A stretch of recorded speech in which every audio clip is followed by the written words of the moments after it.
Doctor. Travis. Hello, sir. How are you, sir? I'm great. How are you? Travis is number second day on camera. Not yet. I'm on camera now. Hey! Hey, you guys. So anyone watching the podcast for the first time with Travis in front of the camera, he has always been behind the camera. We now have a new computer, so we're able to use some more of our computer or Plus, I'm okay with just being out cameras. there. You know, Yeah. You know, we talked about that on the last podcast. Yeah, I know. But this just makes more sense, and I forgot to shut the door. So I can do that. Yeah. Okay. So Josh, welcome. Yeah, thanks for having me. Man, I appreciate you coming so much.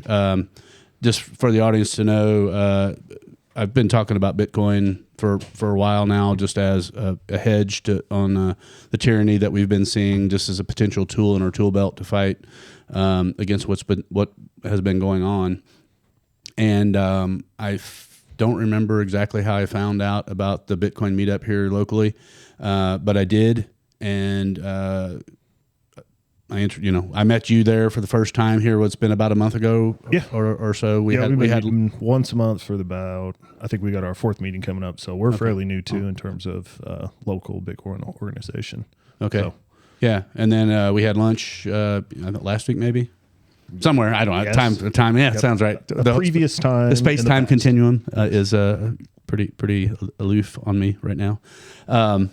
So we're and there's, just so everyone knows, there is another Bitcoin meeting coming up here locally, Evansville, the 24th. Is that right? Yeah, September 24th. Wednesday the 24th. We've been meeting down at our academy downtown, and we meet from 6 until 8. A little bit of a social hour. We'll discuss current things going on within the industry for about an hour, and then loiter around, buy some beer. They got really good bourbon too. Yep, beer. Yep. They got good food, and video games are free if that's your thing. So, cool. Yeah. So it's we were so busy talking Bitcoin when we were there. Like the video game thing was just like I didn't even. it happens to be there. So if you're bringing a significant other, that they can have something to do. Oh, that's fair. So or they could drink. Or they can drink. Or they can drink. So if you don't mind, a little bit about yourself, but explain kind of simply how Bitcoin came into your life and, how you discovered it maybe, and, why you decided to end up purchasing it. Yeah. Or using it, how we haven't discovered how you're using it yet. So, and it's always kind of at least in the Bitcoin world, it's your three brushes with it. So it's like, you'll hear about it and, you hear a buddy talk about it, you'll see it somewhere, be like, oh, that's kind of, that's weird. New thing I don't understand. You'll hear about it again from somebody else, from another source. You're like, okay, I was like, oh, I heard about that once before. And then eventually, usually by your third time, you're like, okay, I've heard about this enough now. Maybe, I'll at least look into it, see what's going on. So I first heard about it from a buddy, 2016. I think it was around $600. Once again, ignored it. I was like, well, this thing's a scam. So, and you go through your kind of levels of understanding. And Michael Saylor, he's the CEO of Strategy. He goes through basically the 5 levels of understanding, which everybody inevitably finds this out. Everybody goes through the same phases. But the first thing is you're a denier. You're like, all right, this is a scam. This is tulip bulbs. This is Beanie Babies. This is whatever. You don't have an understanding of it. What was the big scam one that came out where the guy ended up defrauding people? Oh, FTX. Yeah, FTX. Yeah, a lot of people just were like, oh, nope. That's actually when I made my first purchase. Was after that previous halving cycle in 2021. Had some money. I've been in real estate for about 15 years now in terms of investing. And yeah, we had some cheddar set aside, me and my business partners. So I was like, all right, let's throw some in. Bought at 69 and it immediately crashed to like 15. And then we just didn't discuss it for 2 years. So I was like, never mind. I was just like, all right, we're just not going to talk about this. That didn't happen. Yeah. So then the next one is, as you start studying a little more. So we're on number 2, right? Yeah. So okay. Then you're a skeptic. Yeah. You're like, okay, well, this is something, but I'm still a little leery about it. So you kind of, dip your toes in the water a little bit. And then once you start studying it more, listen to podcasts, pick up some literature on it, well, then you become a trader. And then you're like, well, I missed the boat on Bitcoin. It's X amount of dollars. What else is out there? So then you start getting into the shitcoins and things like that. And you're like, well, I missed it. What's going to be the next one? And then Okay, before you move on, was that the end of number 2 or is it number 3? that was number 3. That was number 2. Okay, so number 2. So let's assume everyone in the audience here is kind of new to Bitcoin, and we can maybe come back to this. But when you said shitcoin, I just don't want to leave that behind, because that's a slang term inside of Bitcoiner community or crypto people that have been kind of studying it for a long time and hitting on trying to defraud or make sure that none of them, which ones are fraud, which ones are good, which ones are bad. Just in short, what is a shitcoin so to you? It's basically anything outside of Bitcoin at this point. Once you really understand the mechanisms of how it actually works, I don't trust anything with the CEO largely, just because humans based on your incentives can be corrupted. So you look at your Ethereums, you'll look at your Solana, but then you'll also look at what they're calling meme coins. So that's something that anybody can make at any time, and it's basically From Trump to Elon. Yeah, exactly. And that's essentially, you're just gambling at that point. Yeah. And then someone will come in, they'll pump it up. The original founder will mint 1 million tokens, sell them all, make money. Everybody else loses money. So, and I do see legislation coming through relatively soon to help regulate that, because people are kind of getting railroaded on that. But it's also your responsibility to do your homework. Well, and that's the part. I mean, there's some parts that I'd like to dissect, not too deep maybe right now, but it is up to everyone to do their own homework. Correct. However, like a lot of people don't invest, like people that just hand their money to a financial advisor, it's because they're just doing the work for them. So I think there's an education process that has to happen through this, that people that are coming in new need to understand, they have to protect themselves from tyranny. And the CEO message that you gave is kind of, he's the ultimate tyrant. Or if he sells out, the next person that takes it over, you have no idea what their values are or how they might change it. So there's the movability of whatever the rules are in that system, and Bitcoin doesn't have that. And so again, I just want to make sure when you say, you got to do your own homework, you have to basically, in my kind of new to Bitcoin terminology, I put it as you have to test everything against Bitcoin. Meaning you have to fully understand what Bitcoin is and what it promises and what it's been able to do since its inception to now, not only in growth, but in people trying to destroy it, hack it, anything that you can name, they've tried to do to it, and it's survived over time. The other ones don't have that time-tested thing, and they've got all the other things going on. Sorry. Yeah. And inevitably, even a saying within the community is don't trust, verify. Yeah. So it's just like, so anything that I say, I'll try to provide as many references as I can, but don't take that as gospel. Make sure you're verifying that what I'm saying is true. But once again, this is, if you're looking to be a sovereign individual, if that there's a lot of responsibility that comes with that, but the rewards outweigh the risk for sure in my book. Yeah. And I know some of my friends and people that I know are dabbling in Ethereum and Solana, but I think it seems like they're doing that more for investment in playing and like trying to make some earnings in between. And, investors are going to do that. I think what I found most intriguing with most people in the Bitcoin realm is most of them are, I don't know if it's called hodl, but it's, they basically buy and hold. Yep. It's a long-term strategy. It's not a short-term thing. Yeah. It's a get rich slow scheme. Yeah. But yeah, and that leads to kind of the next thing is you're a trader, so you trade money. It's like, so that's 3. Yeah, so it's like denier, skeptic, trader. Yep. Okay. So and you're going to be like, well, I'm going to make a little bit of money here, scalp some profits, work off this, and then try to time the market. And then once people get railroaded, either they get completely discouraged, or they continue to do more research on it.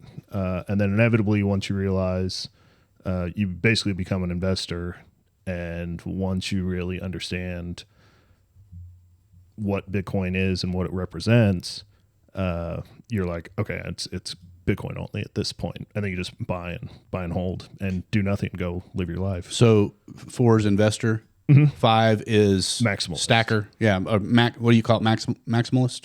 Okay. And then at that point, it's just like, okay, I understand this now. How can I get other people to understand? And then you inject yourself into the community and figuring out what you can do in terms of, and at least my passion protocol for this is being able to help small businesses understand what this tool is and can be used for.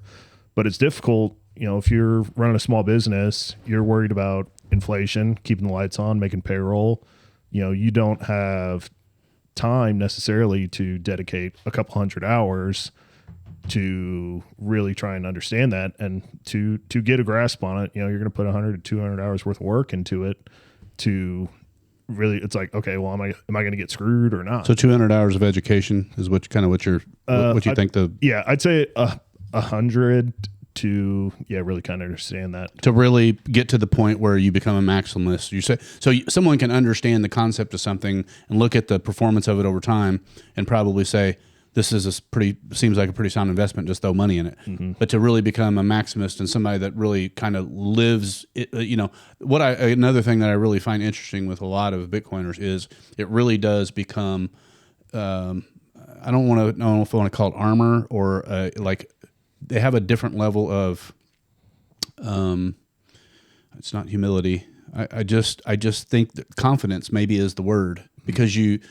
everything that's going on around us and all the fluctuations in markets and the devaluation of the dollar, which I think it's everywhere. It's known as debasement. Is the dollar. We're running on an economy that's a debt-based economy, and it's always going to continue to go down. There's no end in sight that I have found yet. But so it's interesting what you're saying. So there's two different things I'm going to dig into. You said the one thing you said, how can I get other people into it? So tell me, from a Bitcoiner's perspective, why you said, how can I get people into it? Because some people may take that as, it sounds like a Ponzi scheme, or it sounds like something, well, what is this, a cult or something?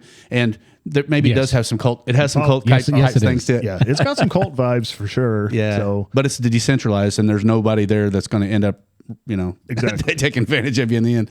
So, and that's ultimately the best thing about it is mostly it's the freedom that it allows you. It changes your mindset from high time preference to low time preference. High time preference is what our current economy is based on. So stimulating the economy, keeping cash flow up. So it basically changes your mindset from a spending mindset to a savings mindset. And it just allows you to sit back, make decisions more slowly. And through that, it's just like, well, do I really need this, or can I invest in my future because I know my future's secured now? So but yeah, once again, I've studied it. I think we kind of had our business goals that we wanted to accomplish through my real estate investing groups, and be like, okay, it's like, well, here's the goals we want to accomplish. How are we going to get there? So, and we couldn't see anymore how real estate was going to do that. So it's like, okay, well, what other options are out there? So, and my business partners, they're like, well, we think this could be a good avenue. And at the time, after 2021, we made our first dip, went from 69,000 to 15, didn't really talk about it. They brought it up again. I was like, I'm a little hesitant, I don't understand it. And I come from a, sales background. So, and in terms of doing any sales, it's like, you have to understand the product that you're trying to move. I was a Schwann man for a number of years. So it's just like, all right, if you're going to sell this $15 apple pie to somebody, then you have to know everything about it, because you have to convince someone to part from $15 that they've earned to buy an apple pie and why it's so great and why they need it. So I took that same mindset in. I told my buddies, I was like, give me some time. We're meeting about once a quarter. So that was October of 23. And I largely disappeared. I dug into this stuff for 5 to 6 hours a day for 3 months straight. People were like, somebody heard from Josh? He's like kind of just like gone. And then our next meeting, I was like, okay, I get it. I understand it now. Here's how we can utilize it to accomplish our goals. But mostly it's just trying to understand as many caveats about the complication. And I mean, and then even since then, I've studied it pretty much daily for the past 2+ years, looking for a way that I'm going to get screwed. So it's like, how, are my resources going to be at risk? How, and I still haven't found it. And everybody else I've talked to has largely come to the same conclusion. Meaning, and just to clarify what you're saying there, your goals, one of the things with Bitcoin is people that talk about it a lot, talk about volatility and the inevitable ups and downs that's gone. I mean, generally over time, it does have a pretty standard up curve, but there have been several dips. So like, when people see that, they think it's crashing and it's going away. But really what I've come to find out is it's, huge players getting in and out of the market all at once, and meaning they're, depending on the time of the year it is or the time of a 4-year cycle, whatever the thing is, the price will drop out of it. But then basically that just allows people to buy more of it for cheap. Right. And then ride the wave kind of back up again based on, that's probably way too simplistic to explain it. But so, and if you look at it in terms of epochs of kind of its history, which it's been around since 2009, January 3rd. If you look around, and the initial people were going to be the, Silicon Valley guys in the trenches. They call them the cypherpunks. There's a really good book about that whole movement of how that started called the Genesis book. Read that, really interesting, because I'm not a tech guy. I like build furniture and do real estate. So it's like the tech stuff that's like been the biggest learning curve. And specifically about Bitcoin, it's everything people don't understand about money combined with everything people don't understand about computers. So, and if you don't understand both, then you're kind of like, I don't understand either side of the equation. It's a big uphill battle. So my 80-year-old dad would be on the latter end of that. It doesn't understand either, really. Yeah. And my 14-year-old son understands computers more than most people, and so right. Bitcoin kind of so one of the things I'm trying to do just as a father is I'm indoctrinating him a little bit with sound money principles, but we listen to little clippets of Bitcoin podcasts on to and from on the way to school. Mm-hmm. He's not a big talker anyway. So Travis, when I ask him about school in a day, he's like, how was your day today, son? Good. But single word answers. I get the same thing from my daughter. But the interesting thing is about him is we'll listen to a podcast on the way to school, and it'd be a really complex subject, and he'll get off of school, it'll pick him up, and we'll say hi, he'll say good. And then he'll say, Dad, that clip we were watching earlier, and he'll launch into this very deep philosophical response. Yeah. And I'm just like, that's pretty cool. Okay. That's pretty cool. All right. How do we fan those flames? Yeah. So, okay. I kind of cut you off in a couple ways there. So, the how can I get screwed? When you say that, you mean, how can Bitcoin go wrong and it just go away forever? And before you just directly answer that, one of the things I found in the Bitcoin community, again, there's a bunch of different podcasts going on out there, is they are very open about the things that are going on and potential volatility. I've never heard a single one of them say it's going to skyrocket, it's going to continue skyrocketing. There are people saying it's going to, double or whatever by the end of the year, or within a little over that. But what kind of process do you go through trying to figure out how to not get screwed, or how it might screw you and you haven't found the path yet? Like, what does that look like? Yeah. So, and I mean, this is a new frontier. I mean, the technology that allowed this to be created, has been in the works, I don't know, for 50 or 60 years in terms, basically at the beginning of modern computing. So, the technology itself now, that's old, but, this whole new thing in terms of, Bitcoin and digital peer-to-peer transactions, I mean, this is the Oregon Trail. So yeah, there's going to be people that die of dysentery and and the whole 9 yards. And there's going to be charlatans, and there's going to be your Sam Bankman-Frieds, and there's going to be Mount Gox was another one. You're going to have state governments cracking down on it because I mean it's a massive loss of control. And entities don't like to give up power that they have. And so even, I don't know if continue if you weren't finished quite with that point. Oh, you can go. So you just kind of touched on something that I talk about a lot. I didn't wear my shirt, my decentralized everything shirt today, but I talk about it a lot on the podcast.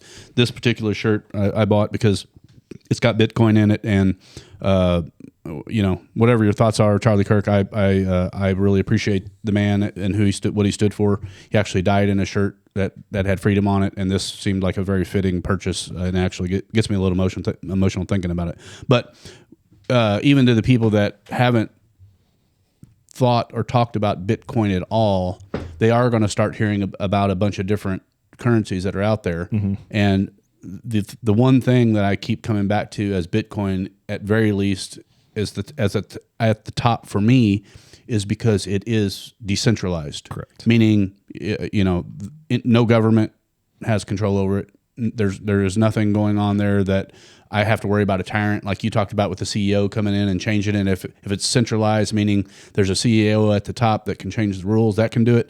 But also if it's centralized on any of the exchanges, then the government basically can see it and potentially do some harm in there too. So maybe elaborate on that just a little bit. Yeah, and I like, just going off that point, I really like I don't know if you listen to anything by or read the book by Jeff Booth. It's Not called yet. The Price of Tomorrow. No. And it's specifically about free markets and technology and how our future should look.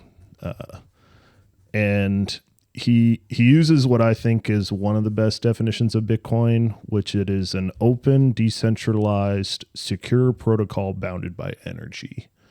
So, and to break that down, open sourced, which means anyone can review the code.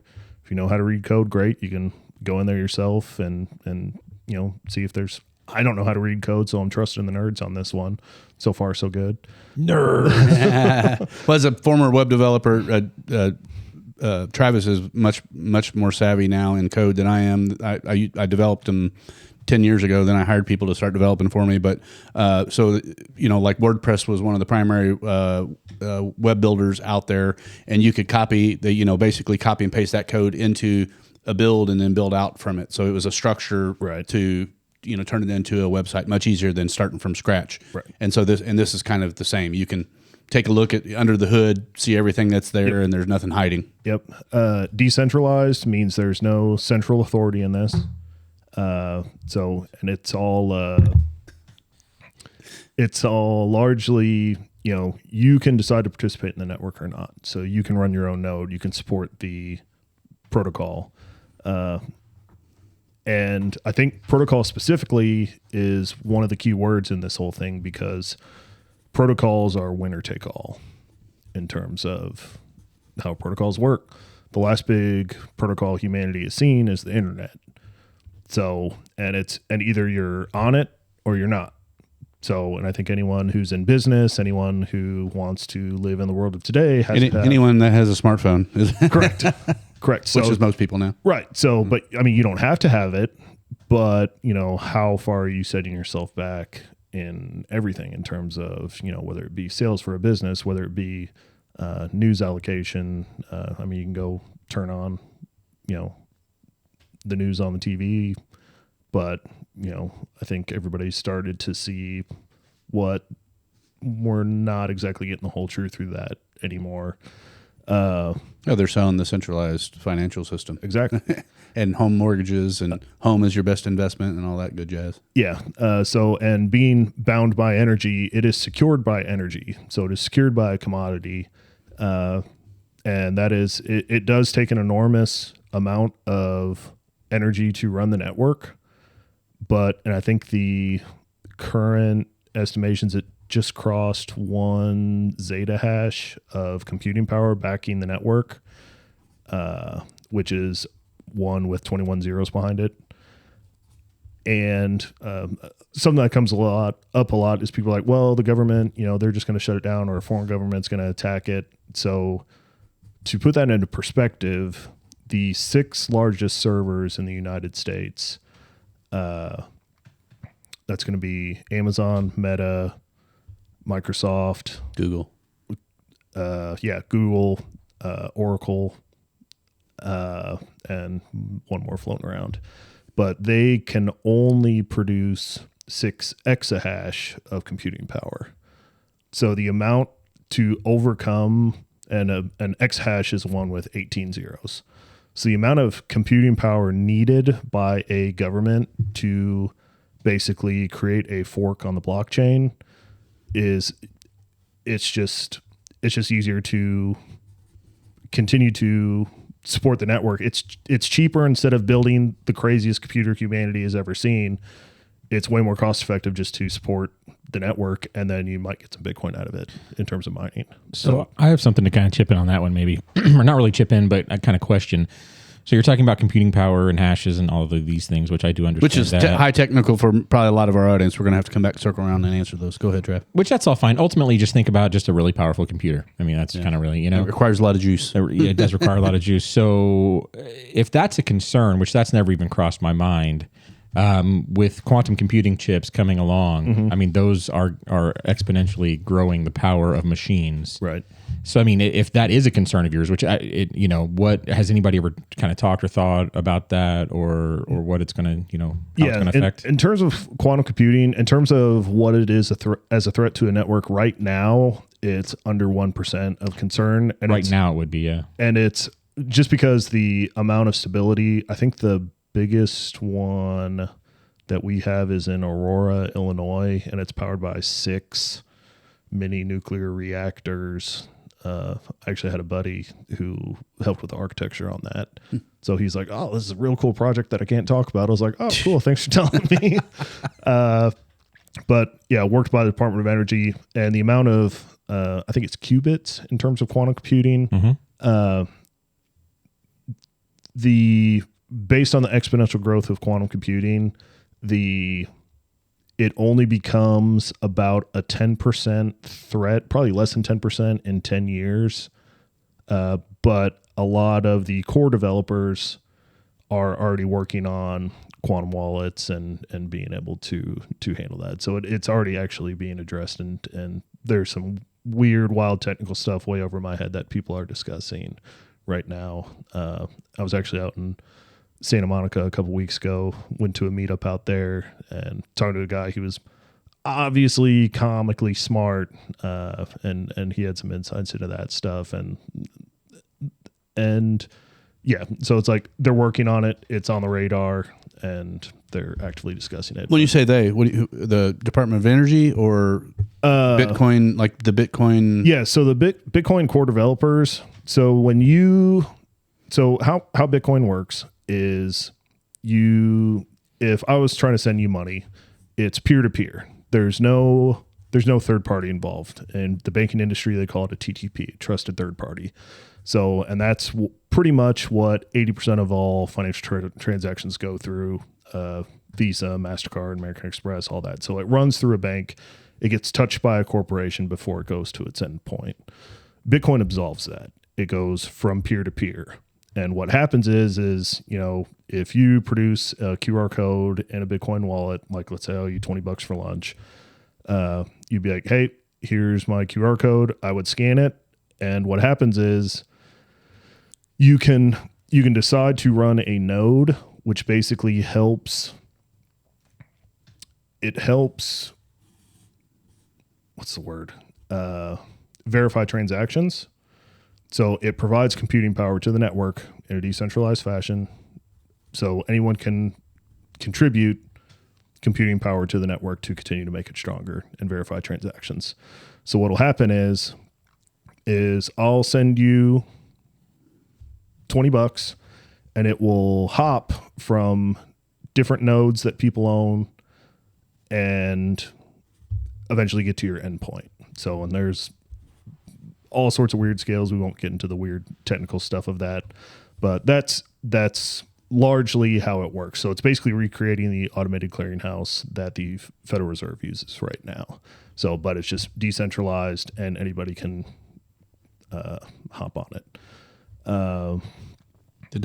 Did he give you the answer that you were looking for? Or I honestly, I need to do a little research to see, because sometimes quantum chips can't really, it's not just a blanket overall faster mechanism. It is faster in some facets of computing technology. So it may not even affect the chain or mining capacity or anything of that nature. It may not, or it may not as much as one would think.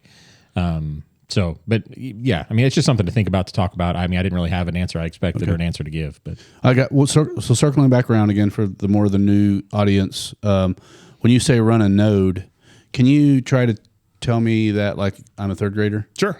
So it's basically which is not too far off. you want like a dry erase board or something? There's a big one behind you. You can have it. A node is basically a tiny computer. Kind of looks like a wireless charger almost for your phone.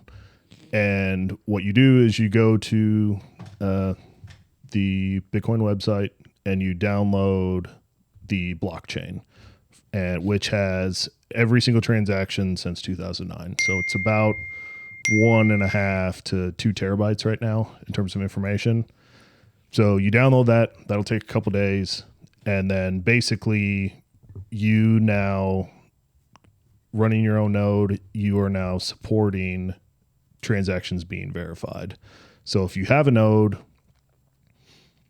the entire network has to have consensus for a transaction to go through. So if a node says like, this isn't good, they reject it, and they're trying to avoid double spends, which is basically what our modern banking system does in terms of fractional reserve lending. We can get into that. But yeah, it's basically helping verify. It's your own little computer that can help verify transactions. So it's a scam protection, basically. Correct. Not just for you, but because, basically it's decentralized transactions that are all out there. Mm-hmm.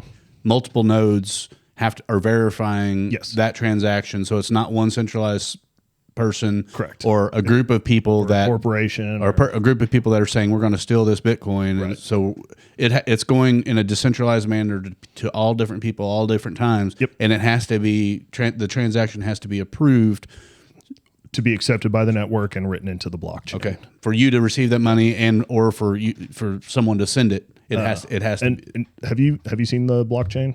No, I have not.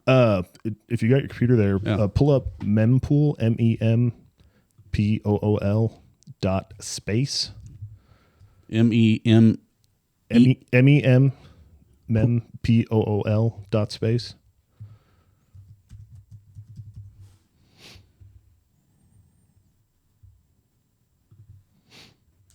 So, and what this does is you can. Your screen. You got it? Okay. Yeah. You can verify yourself. Hey, can you put it over here so he sees what's going on? If you don't mind. There you go. Thanks. So this is largely this is the blockchain. Anybody can go, you can look up any transaction that has ever taken place with Bitcoin ever. So whether you sent it, and so this is your digital receipt, be like, no, this is on the blockchain. I paid you this money. And here's my receipt. Now, if you go down to the left there, so those are all active transactions that are being worked into the next block. And what that does is they're verifying transactions, and the entire system is audited every approximately 10 minutes. So the Federal Reserve has never been audited. So something gets rejected, you can retry it, put it on the network. So this is layer 1 of the blockchain. And this is likely in the future, this is just going to be what nation states and corporations are able to use to be able to send large amounts of money and securely. So previously it was, shipping gold in ships across the Atlantic and taking off, pirates and all sorts of stuff. Well, then with the... Hang on. just hold your spot there.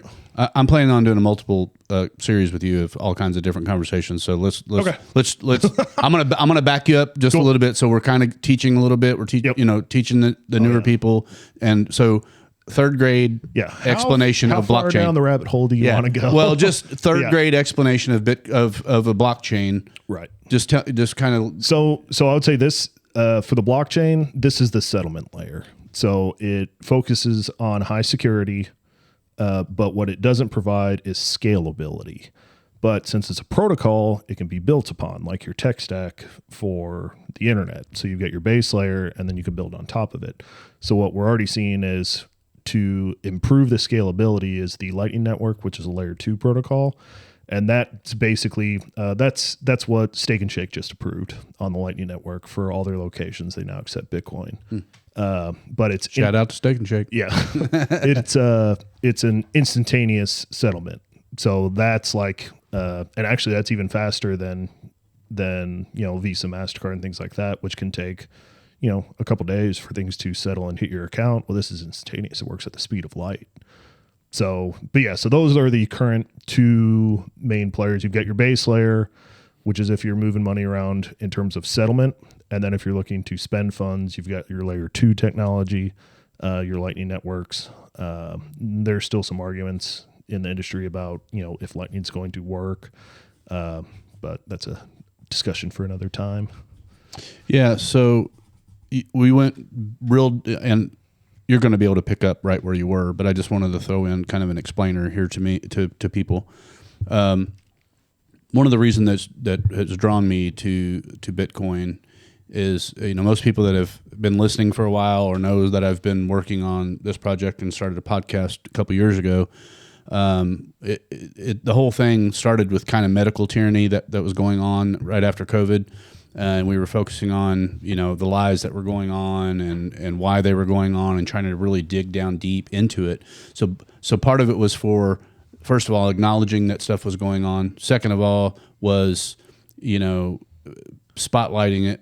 Mm-hmm. And then kind of the next layer was like, okay, we have to inform as many people as possible. And what are we going to do about it? So that takes a lot of, communication, and that a slow trickle is now a lot of people that were pushed out of, all the news industries are able to talk about all the stuff that went on. Correct. But it doesn't really do anything to really fight it from happening again, mm-hmm. which is tyranny, where I'm coming from. And so for me, Bitcoin at this point has become kind of the first real potential essential tool in the tool belt for me for tyranny. And what do I mean by tyranny in this instance? Well, several things happened from the Canadian trucker strike, and people were sending money to the Canadian truckers to support them because they were trying to prove a point that Canadians were not going to put up with this. Canadian authorities and centralized banking decided they're going to debank everybody, censor people, punish them to the nth degree, and there was all kinds of scaled attack from government to people, not just in that way, but all different ways all across the globe, right? So that's global tyranny real fast. And so to me, Bitcoin offers some hope here. So if we want to do something together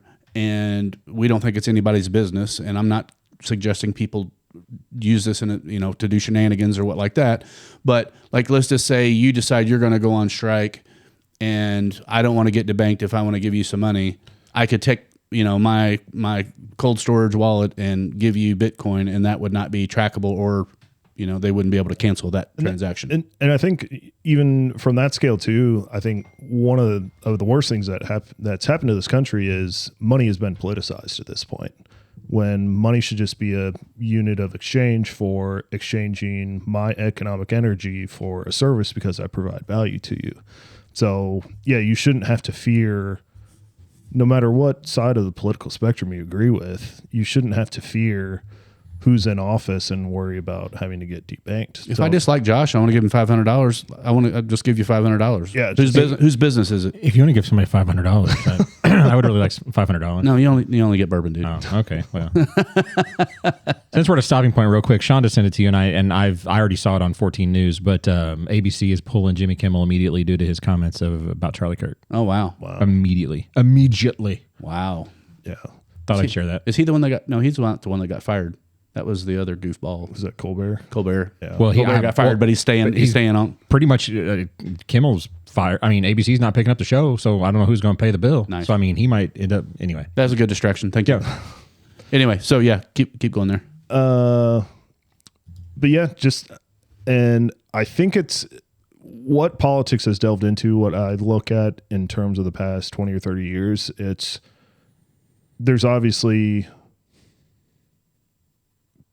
corporations have completely infiltrated our political system. It's hard pressed to find a politician on either side of the spectrum who is trying to do what's right.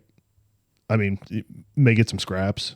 So in terms of what's being done, and this actually, are you familiar with the Cantillon effect?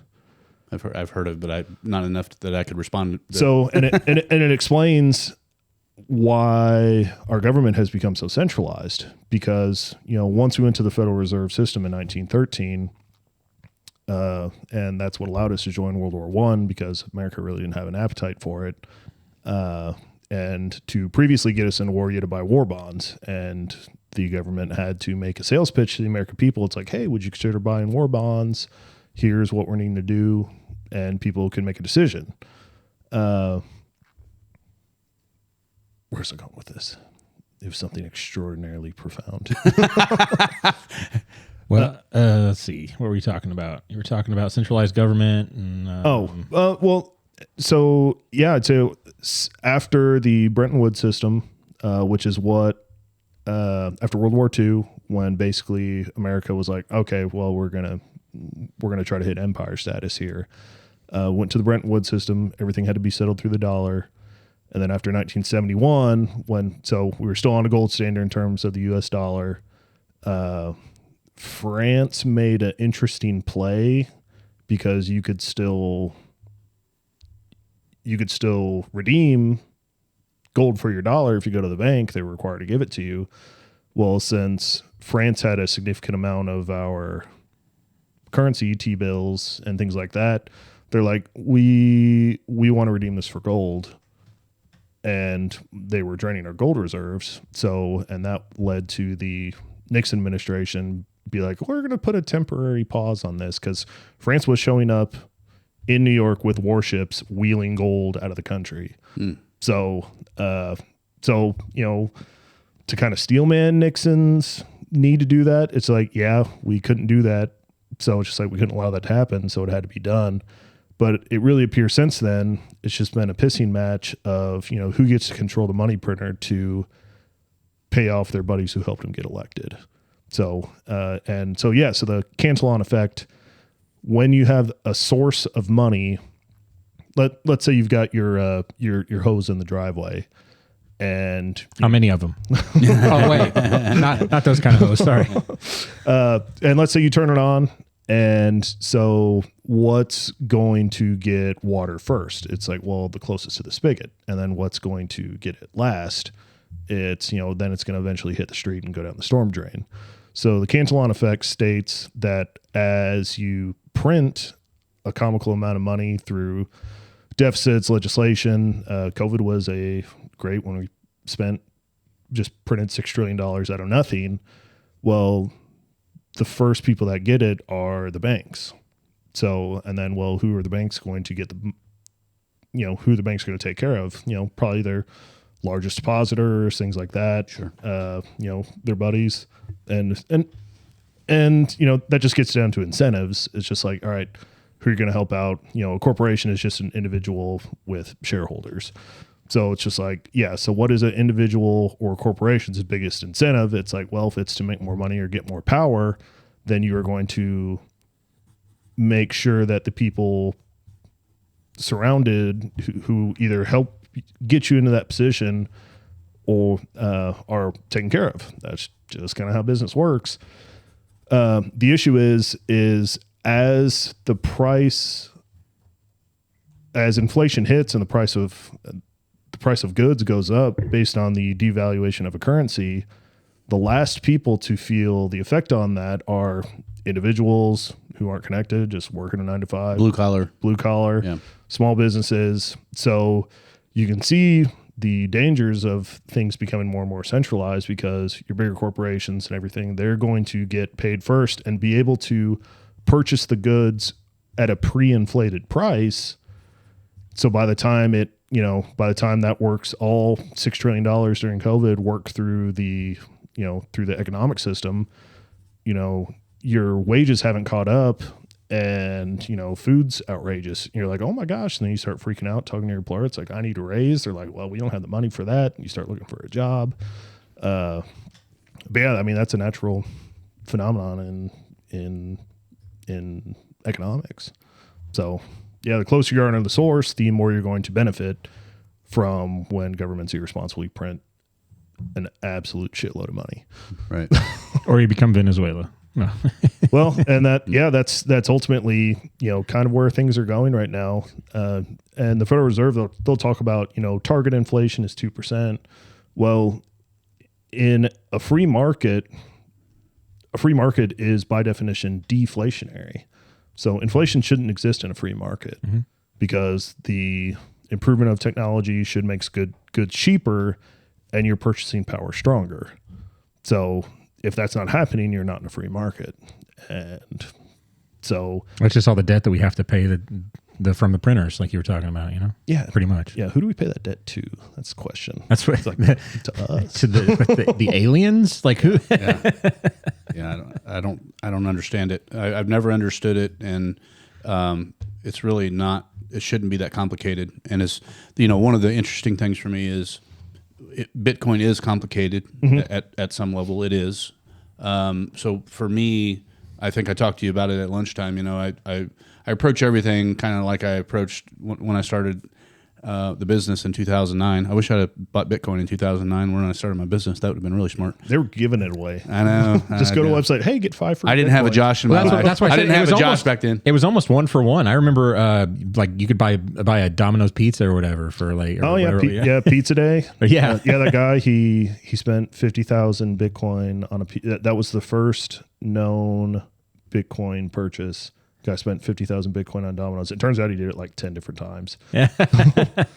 But I mean, and I think they tracked him down. He's like, didn't regret it one bit. So I was like, all right, he's probably got a stash still somewhere. So yeah, that sounds like he's fine. So well, that clip that we I had on before we started, that was just checking the sound. That was from an Archie podcast. That guy, it was very interesting. He basically gave away 10,000 Bitcoin very early on in it. Yeah. He still had plenty, but doing okay. He's doing all right. But so I haven't even got through the whole interview, but I thought that was actually pretty cool. So there's a few things going on here. One of the things, as far as a structure of Bitcoin being in my tool belt for fighting tyranny, part of that is, potentially, and this may get me censored, and I don't really care, the reduction of taxpayer in taxable money or whatever. Once a system has become so inevitably corrupt that, you have them wanting more and more of the money, everything that you're earning you're not making it more of it fast enough to keep up with inflation and to keep up with your IRS debt and all the things. And it's just like a huge spiral downward that you really feel kind of helpless, getting yourself out of if you get, kind of behind a little bit. And, you add in all the different things that we've had going on and the different prices that are jacking up. And I mean, I think people, including your center point energy bills, are going haywire. I mean, so people are just really struggling right now. And so to me, this hopefully might be a potential educational tool that we could put in somebody's tool belt to say, hey, look, and maybe we flesh this out in a later episode, unless you've already thought about this at some kind of level. But, I don't see our energy bills going down in the near term or even in the midterm. Unless something new technology comes out really rapid, we can do portable nuclear or something like that. But how can you would say like the average person, and I've heard a lot of people say, don't buy Bitcoin until you have everything covered. I mean, it really is an investment strategy. You shouldn't you take everything you have and put it in there straight away. But like, how could we use it to fight back against some of this stuff? I mean, how does that equate to someone like, I want to buy Bitcoin and because I want to hedge against inflation? Like, how does that kind of shake out? So there's an economic law. It's called Gresham's law. And it basically states that markets will move to the hardest asset available in terms of savings, approximately. Gets into more details. So the safest place for your money to be, if you got cash sitting in a bank, the M2 global money supply, which is basically all central banks producing money throughout the globe, global inflation rate, if you're looking at your purchasing power across the globe, you're looking at 6.2 to 7% of global inflation per year. So a 2% target inflation that the Federal Reserve is announcing is bullshit. So it's just like, that's not what's actually happening, but you could spin, you can lie through statistics, and you can pick and choose. You can swap things out of the consumer price index shopping cart. They've traded steak for ground beef, and they're like, well, we're not going to count energy in the consumer, in the consumer shopping cart. We're not going to count housing stuff because it looks bad politically. It's like, well, you're lying. So, I mean, it's a blatant lie to the American people, and that's wrong. So, but instead of, dealing with that and dealing with the political consequences of it, it's just easier to lie and just be like, well, and actually people are so busy on, the hamster wheel that they don't have time to stop and research this. So as Bitcoin, as you start to understand that your money is protected in a hard capped store of value like Bitcoin, then it allows you to take a step back and it buys you your time to be able to start thinking. And I think that's one of the blessings of what of COVID is when everything kind of shut down, people had a lot of time on their hands. So, and they got a time to, I started a couple 4x8 garden beds and I was growing my own food, and I was like, man, this food tastes great. It's like you go to the grocery store. Yeah. It's like, I was growing radishes because I was like, well, that's an easy way to start. And I was like, this is what a radish tastes like. There's like, this is incredible. It has flavor and all this stuff. Then you go to the store and now don't get me wrong. The technology to get radishes probably from South America up here without spoiling is super awesome in terms of that technology. But I think it really allowed people time to think, and an educated populace who has time to think is not great for potential tyrannical governments. So neither is a Charlie Kirk or a Martin Luther King type of figure who is able to talk to both sides of the aisle and get people liking each other and working on things together. I mean, the biggest tool that tyrants use against us is division. Yep. And it works pretty well. And even to touch on that, you look at our population decline, you look at people not having kids, you look at disenfranchised, anybody 30 or old or younger. It's like, I don't see a way forward how I can buy a house, how I can have a family, how I can live the American dream. And it's like, so who cares? Why shouldn't I destroy the system? And that goes for either side of the political aisle. So it's just like, you know what? Screw it. Fuck it. Because it's hard to build and it's easy to destroy. So I've never really looked at it that way, but when you say that, it does make sense. Because if you're so uphill and you're burdened by student loan debt, and you're walking out of school with $100,000 with like 7% interest, it's just like, how in the world am I going to be able to pay this off? And then I can't. It's like entering into indentured servitude. Well, I think it's a travesty. You're hitting on a good topic here, because we've been talking about education. I've been in a firestorm about an education debate going on locally, and we're really regionally, statewide, and around the globe about the Charlie Kirk assassination, and what teachers are and aren't doing. I've thought, I have an education degree, and I didn't become a teacher for a lot of different reasons. Primarily because I knew I wouldn't survive in a bureaucracy. Because I'm very opinionated, and I'm not going to shut up for anyone. And so that just doesn't work whenever you're working for a institution like that. But the moral of the story here is what I'm trying to get to is, I think it started with the introduction to credit cards, where they were able to come onto college campuses on spring break and just give people money. First taste is free. Yeah, first taste is free. Give you a free T-shirt to boot. And that even goes. I remember when I was in grade school, like they would show you how to.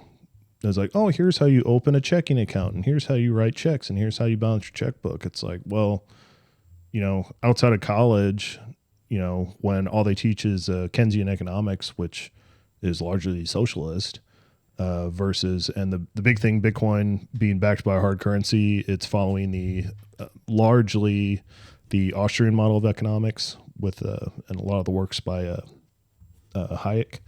So it's like Selma Hayek's uncle or grandfather or something, and it's based on hard money. So, which has its certain definitions, and since Bitcoin is hard capped at 21 million, one Bitcoin is 100 million sats. So it's like, you can take $10 or 10% of your paycheck, put it into an actual savings outside of an inflationary system. So, safest place for your money in an inflationary world is a deflationary environment.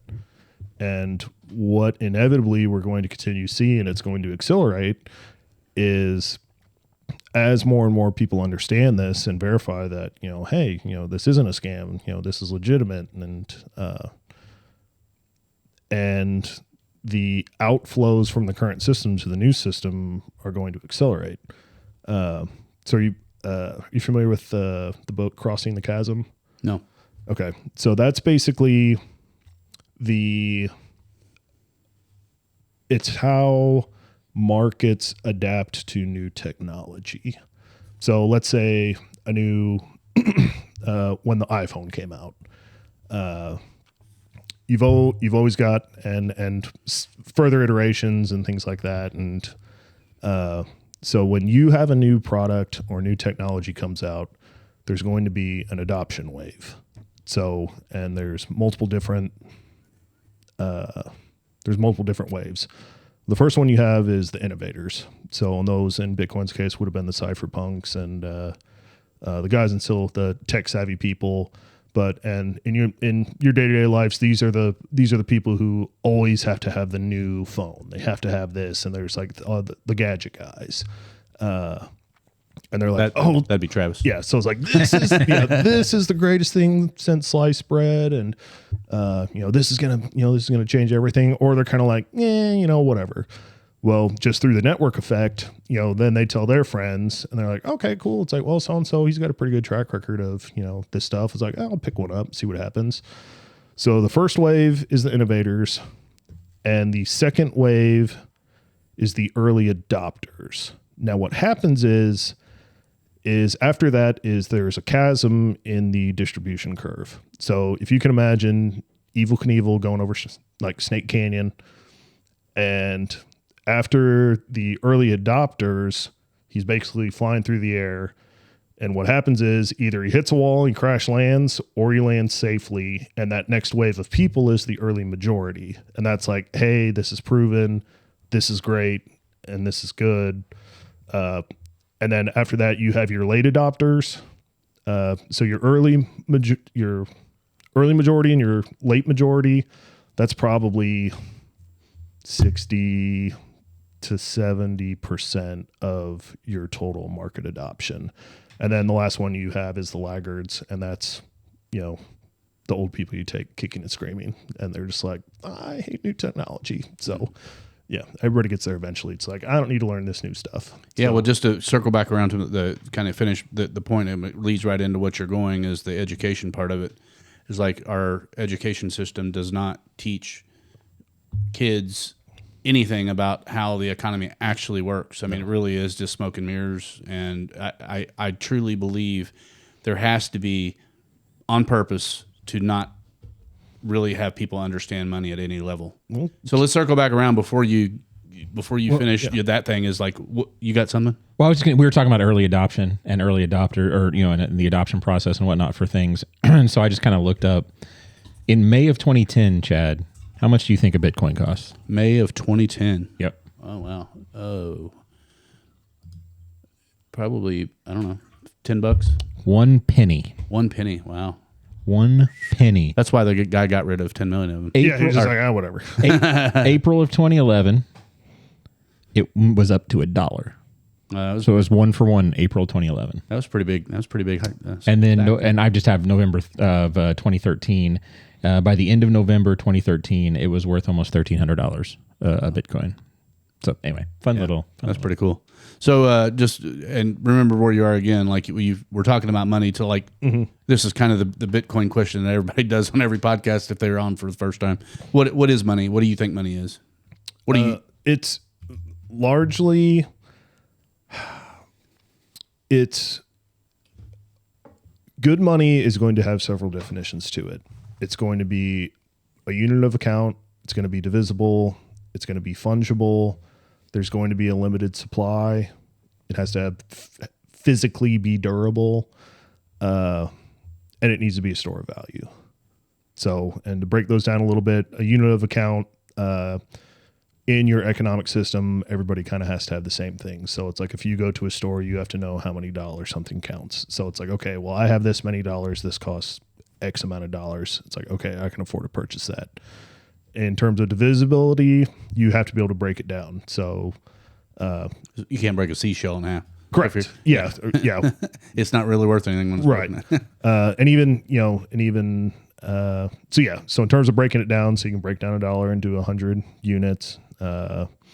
Fungible essentially just means $1 is $1 is $1. So, and you can break $100 into, 250s and know it's the same thing. And it also, that's the primary, its primary property as a medium of exchange for value. So I'm providing value to you somehow in an economic transaction, and I know what I'm getting in return, and I know it's largely going to be uniform. Limited supply, so then it can work as a store of value over time. So then, and that's all capitalism actually is preserving a portion of your energy and your profits and saving it for the future. That's all. That by definition, that's all it is. So it's like not spending every penny you have, preparing for the future, and making sure you have a nest egg going into the next year. And they used to do that with, like farming. So yeah, you can grow a bunch of crops, and then it's just like you can eat it all, but then you don't have anything for the next season. So it's just like, okay, well, I need to save some seeds for the next growing season. So now I have something else to build off of, and then you can continue to grow and continue in the future. Yeah. So before you get hop, I think I cut you off right in the middle of your thing. But before we get back to that, I just want to provide a little tidbit, and I'm gonna hack this up a little bit. But basically, the sentiment behind this thing is, let's assume your great grandfather was super wealthy, 100 years ago, and imagine what $10,000 would have been 100 years ago. That's a heck of a lot of money. You could have probably bought a good chunk of Evansville for, I think, if you were really counting it out. So if you had a grandfather like that, and all of a sudden you found a treasure map, and he had taken that $10,000, put it into some safe container, buried it somewhere, you went and found it, he would have thought 100 years ago that he was setting up his great-grandchildren for life. Yeah, multiple generations. But in essence, what this does, and it has never changed, is if you just have money sitting in a bank, it feels to me like it's even escalated even faster than now. It's like it's just the debasement rate of it, and you probably have thought about that math, but like those are the types of things, the stories that I think our kids really need to understand based on the current trajectory of what our money has been doing, because I think truly, honestly, I think our kids probably might be our quickest link into Bitcoin. Like I think the youngest, they're so used to everything digital anyway, that if you can just teach them kind of as basically as you can, sound money wise, and like just holding cash in your bank account, or even me, I'm not a big person sticking a bunch of stuff in a 401 or whatever. I just never have really trusted it. That's partially my dad's fault, but that whole 100 years ago, $10,000. I mean, that is next to nothing now. I mean, can't even buy half of a car for that. Yeah. Since the year 2000, Americans' purchasing power has dropped between 60 and 70%. So, yeah. So I'd say at least the house we built in 2000, when we first got married, or right before we first got married, we bought for $110,000, and I don't think you can get that for under $200,000 now. Or no, well, right at it. Right, and that's so investors. You're looking at investors when you understand this. It's like you're trying to find a way to beat inflation, so you're going to invest. And real estate has largely, since that time period, been the best store of value, but if you have a store of value that needs maintenance and has property taxes and a new air conditioner, tenants, a new roof, whatever will go out in any given whatever year. can will go out. That's right. But yeah, so I mean and what that does though is that takes houses off the market, which drives up the prices even more, which makes it even more difficult for people just getting started off in their life to be able to even conceive of having a home. Well, I think we were taught in my generation that, well, just look at it this way: you buy a house and you pay it off, and you paid $10,000 for it. I mean, after interest and after a 20-year mortgage or 30-year mortgage, you've paid a lot more than that. But then you sell it, and you're like, wow, I just made $100,000 or whatever. Now go try to buy a house. Yeah, exactly. What did you got $200,000 now, and you can still buy the same basic house unless you do a fixer upper or whatever. I mean, we're not too far off from that. No. So that's a crazy 25-year time frame to have something like that happen. Yep. Pretty astounding. And then just depending on what interest rates are doing, then it's like, well, and materials have gotten worse and worse too. It's not like everything's stronger and better. Oh yeah. Yeah. Just air conditioners are not as good as they used to be. Refrigerators are not as good as it's planned obsolescence. And I mean, you look at Henry Ford for doing that, that's how he won the automobile war, is he was running out, and so it was like him and Plymouth, and Plymouth back in the day, they would not break down, but that stops you from making an additional sale in the future. So Henry Ford was sending his engineers to the junkyard and be like, hey, which parts of this vehicle can we de-engineer to drop the price? And it's just like, well, this is, like all these axles are way too strong and none of them are going wrong. It's like, okay, well, can we make those cheaper, drop the price, and let more people be able to afford the vehicle? And that's just happened with everything else on top of comical regulations and things like that. So think of the light bulb.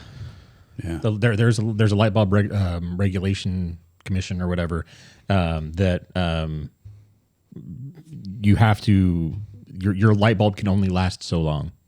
Like a company's light bulb can only, anyway. No, but they made us get new light bulbs because it's better for the environment, Travis. Is that what it was? Oh, yeah. Fair enough. Yeah. And Didn't you know that? I've actually heard specifically with the light bulb, it's to get tinfoil hat here. It's like, that's what we do. You're not gonna get past our tinfoil hat. Yeah, that's what we do here. Luckily, I wear tinfoil pants. I've got my I've got my tinfoil underwear on, buddy. That sounds a little itchy. or something. I don't even know. How you get used to it. But most of the light bulb manufacturers got together and they basically just decided. That's one. Yeah. Yeah, they're just like, let's just make it 10 years and we'll call it that. So you brought up the value of the dollar earlier. I looked this up. I was curious. So from 1930 to now, it's a 20-to-1.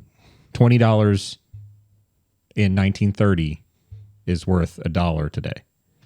So however you want to think about that, that's so almost over 100 years, which is a long time. And it would be really interesting to see a graph. I've got one right here. Well, I mean, I'm saying, what I would get at is like take it another 20 years out based on our current spin and how everything is getting more expensive. It's like everything on the internet gets faster. I mean, everything is just faster and faster and faster, and that's exactly what the debasement is doing. So since like 90, so like 87, it was $2.28 to $1. So and then in 97 it was $1.61. In 2008 it was $1.20, and then now we're at the dollar. So it looks like say about every 10 years we lose about 50 cents. Is what it looks like. Well, and then on top of that, you have to think on a global level, since the U.S. dollar was the global reserve currency post World War II with the International Monetary Fund, the World Bank. So every other currency out there is based off the dollar. So if our purchasing power as Americans has dropped that quickly, there's another degree besides that. It's just like, so if you really start studying hyperinflation in different countries, like whatever money you make that day, like in Argentina, Venezuela, when you go through hyperinflation, it's like that's that much more debased than our currency is. So, and I was listening to a podcast recently as a guy who grew up in Argentina. 30% of your time was figuring how to transfer Argentinian pesos over to the US dollar, because they're like, well, hey, this is better than our currency, and that's just what you had to do because you didn't know if you'd be able to buy a loaf of bread the next day. What was the story of I forgot what country it was, where the guys would work all day, they get paid daily, and they would go out and spend the money at the bar as fast as they could because it wasn't going to be worth anything when they woke up in the morning. Well, yeah. I mean, I don't remember the country that was. That you could probably research that and find it pretty quick. But I mean, is based on the trajectory of the U.S. dollar, are we seeing anything so different than that? Just not on that timescale yet. Just not timescale yet. No. So it's just that's the trajectory. Yeah. So it's like, why not? It's just like, well, I can't buy a house, can't do this, can't do that. So I might as well just go party and not give a shit. Well, let's reset here. I think I cut you off in the middle of something, and I was getting ready to just jump right into kind of the current political money side of it. We're talking about crossing the chasm. Yeah. So go ahead. If you kind of catch us, do a real quick recap of what we were at, and then where you're going with it, and I'll let you finish it. So yeah. In terms of technological adoption over time, you're going to have your innovators, first people that find a new product. You're going to have your early adopters. Then there's a chasm, and that's basically whether a new technology or product or service is going to fail or not. And then you've got your early majority, your late majority, and then your laggards. And that's basically for any product, service, or out there. So where I see Bitcoin is at right now, I think, and I was at the Bitcoin conference in Nashville in 2024, and that was the first time politicians viewed Bitcoiners and largely the cryptocurrency market as viable voting blocks. There's a lot of money. Yeah, Trump went after him hard. Most of them voted for him because they thought Kamala and the other crew were trying to kill Bitcoin. Which they were. Yeah. But Bobby Kennedy spoke there, and he actually understands Bitcoin. He talks about it correctly, so you can tell he understands it. But I've heard he's not very smart. Trump didn't. He was definitely reading off of his script. Now his kids do. His sons, Don Jr. and Eric both know. They've got some really good clips. I probably have some clips I could find of them. And the Harris campaign they were invited, but they were a no-show. So, but I mean, how is she going to talk about it? Yeah, and I think the clips from that would not have been that wouldn't have aged well at all. Wouldn't have been very flattering for her campaign. No. But yeah, so when I had this conversation with the guys I was there with, and after Trump gave his speech, which you think of how many people support him for right or wrong or for whatever reasons. that there's people that are going to follow him, whether he does right or wrong or whatever. But the amount of exposure to America and the globe of maybe people's first brush with Bitcoin was monumental. And I told my buddies, I was like, I think this is the start of the early majority. And since then, you look at kind of what's the second epoch is corporate adoption and Wall Street's adoption of Bitcoin, which has happened extremely fast. And even Larry Fink, CEO of BlackRock, even he's recommending now, he's like,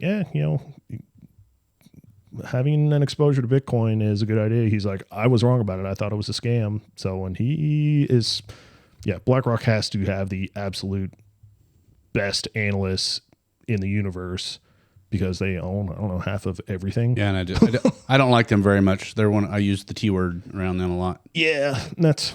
I actually let me know when it fits in well to where you're going. I don't know if you finished your leap there. But yeah, that was kind of it. Okay. I think we're in the early majority adoption phase. I think the chasm has been crossed. It's on the stock ticker on a lot of channels now. I mean, people are seeing it on their television. Correct. And from the previous fluctuations we've seen when it was just individuals, before corporations started to understand this and get involved, which I think there's now at least 100 publicly traded companies with Bitcoin strategic reserves. The third epoch is nation state adoption, which is coming very quickly. But yeah, you can see where the macro winds are kind of blowing through this whole adoption phase, and it is going to be globally. I mean, El Salvador already has a strategic Bitcoin reserve. Yeah, my one of my heroes that sits right alongside Brett Weinstein is Dr. Jack Cruz. Okay, and he was basically I don't want to say kicked out of the country, but he was ran out of the country because he was talking about COVID early and calling it a scam. And but he was an early Bitcoin adopter, so he was decentralized. Yep.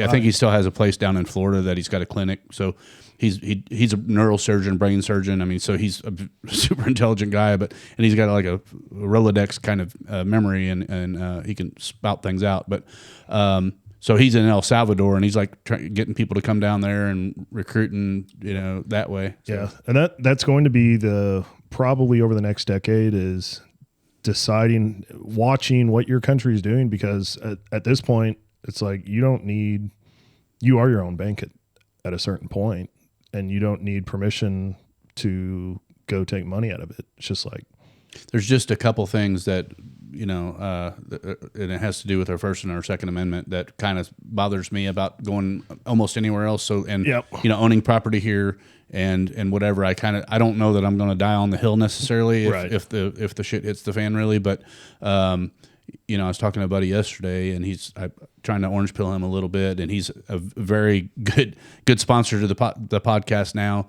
And I said, how about this? Because he handed me a check, and I'm like, this has both of our names on it, and I'm going to have to go put this in the bank. What do you think about me teaching you how to do a transaction? Mm-hmm. You buy Bitcoin, pay me in Bitcoin, and I'm teaching you something. You have a takeaway. Yep. Whether you use it or not long term or whatever, that's just you. So I'm always thinking about ways that you can do a quick adopt to people, and like, let's see how easy we can make this. But before we go, I got two clips. I got a 40-second clip, and then I got a longer clip, and it's both.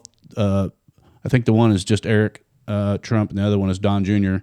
And I'm only doing this because I know a lot of our listeners are very pro-Trump. I am up and down on Trump. I don't really, I don't trust anybody. He's doing a lot of things. The Palantir stuff, the AI stuff is really freaking me out right now. Yep. But at the end of the day, the Bitcoin push that they're making does give me some hope for some things. So I'm gonna play this short clip here to start. I think if Travis gives me the volume. You should have the volume. I do, huh? Uh-oh. Oh, wait. Yeah, it just takes a second. Crypto, just in general, is growing faster than Gonna have to crank it up. growing, back in, before the kind of .com. Not a very good It's recording. exploding all around the world, and every single country is sprinting at it. And honestly, because we've had good leadership in this country, we're leading the way. But you better, China's watching, and they're sprinting. The Middle East, I mean, everybody in the Middle East is endeavoring. And guess what? The number one asset is in all of the crypto space by far, by market cap, by notoriety, by brand, and frankly by function, and really the only one that really stands as digital gold and a true hard asset that's not kind of linked to payment rails. It's Bitcoin, and that's why everybody wants it. Yeah, so that was the short little clip. I'm gonna see if I can fix the audio before I play the other one, because I can just start this other one and see if it's about the same. I'll go find this on the original. Everybody it's not very good. Everybody is buying Bitcoin. Well, so it was a screen capture, because here I sent it to my dad, because my dad doesn't have any of these platforms. Mm-hmm. So when I just did a screen share, because if I text it to him and it doesn't bounce off, he'll listen to it. But obviously the volume's not very good. I'll get that.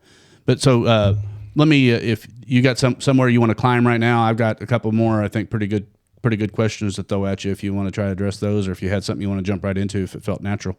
Yeah, and I think anybody too, it's just for as chaotic as things have been, there with the Bitcoin legislation working through Congress, I think there has been 43.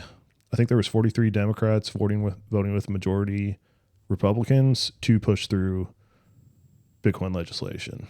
So we are seeing bipartisanship stuff here, which is good, because now more than ever we need to have more valuable conversations that are, productive versus destructive.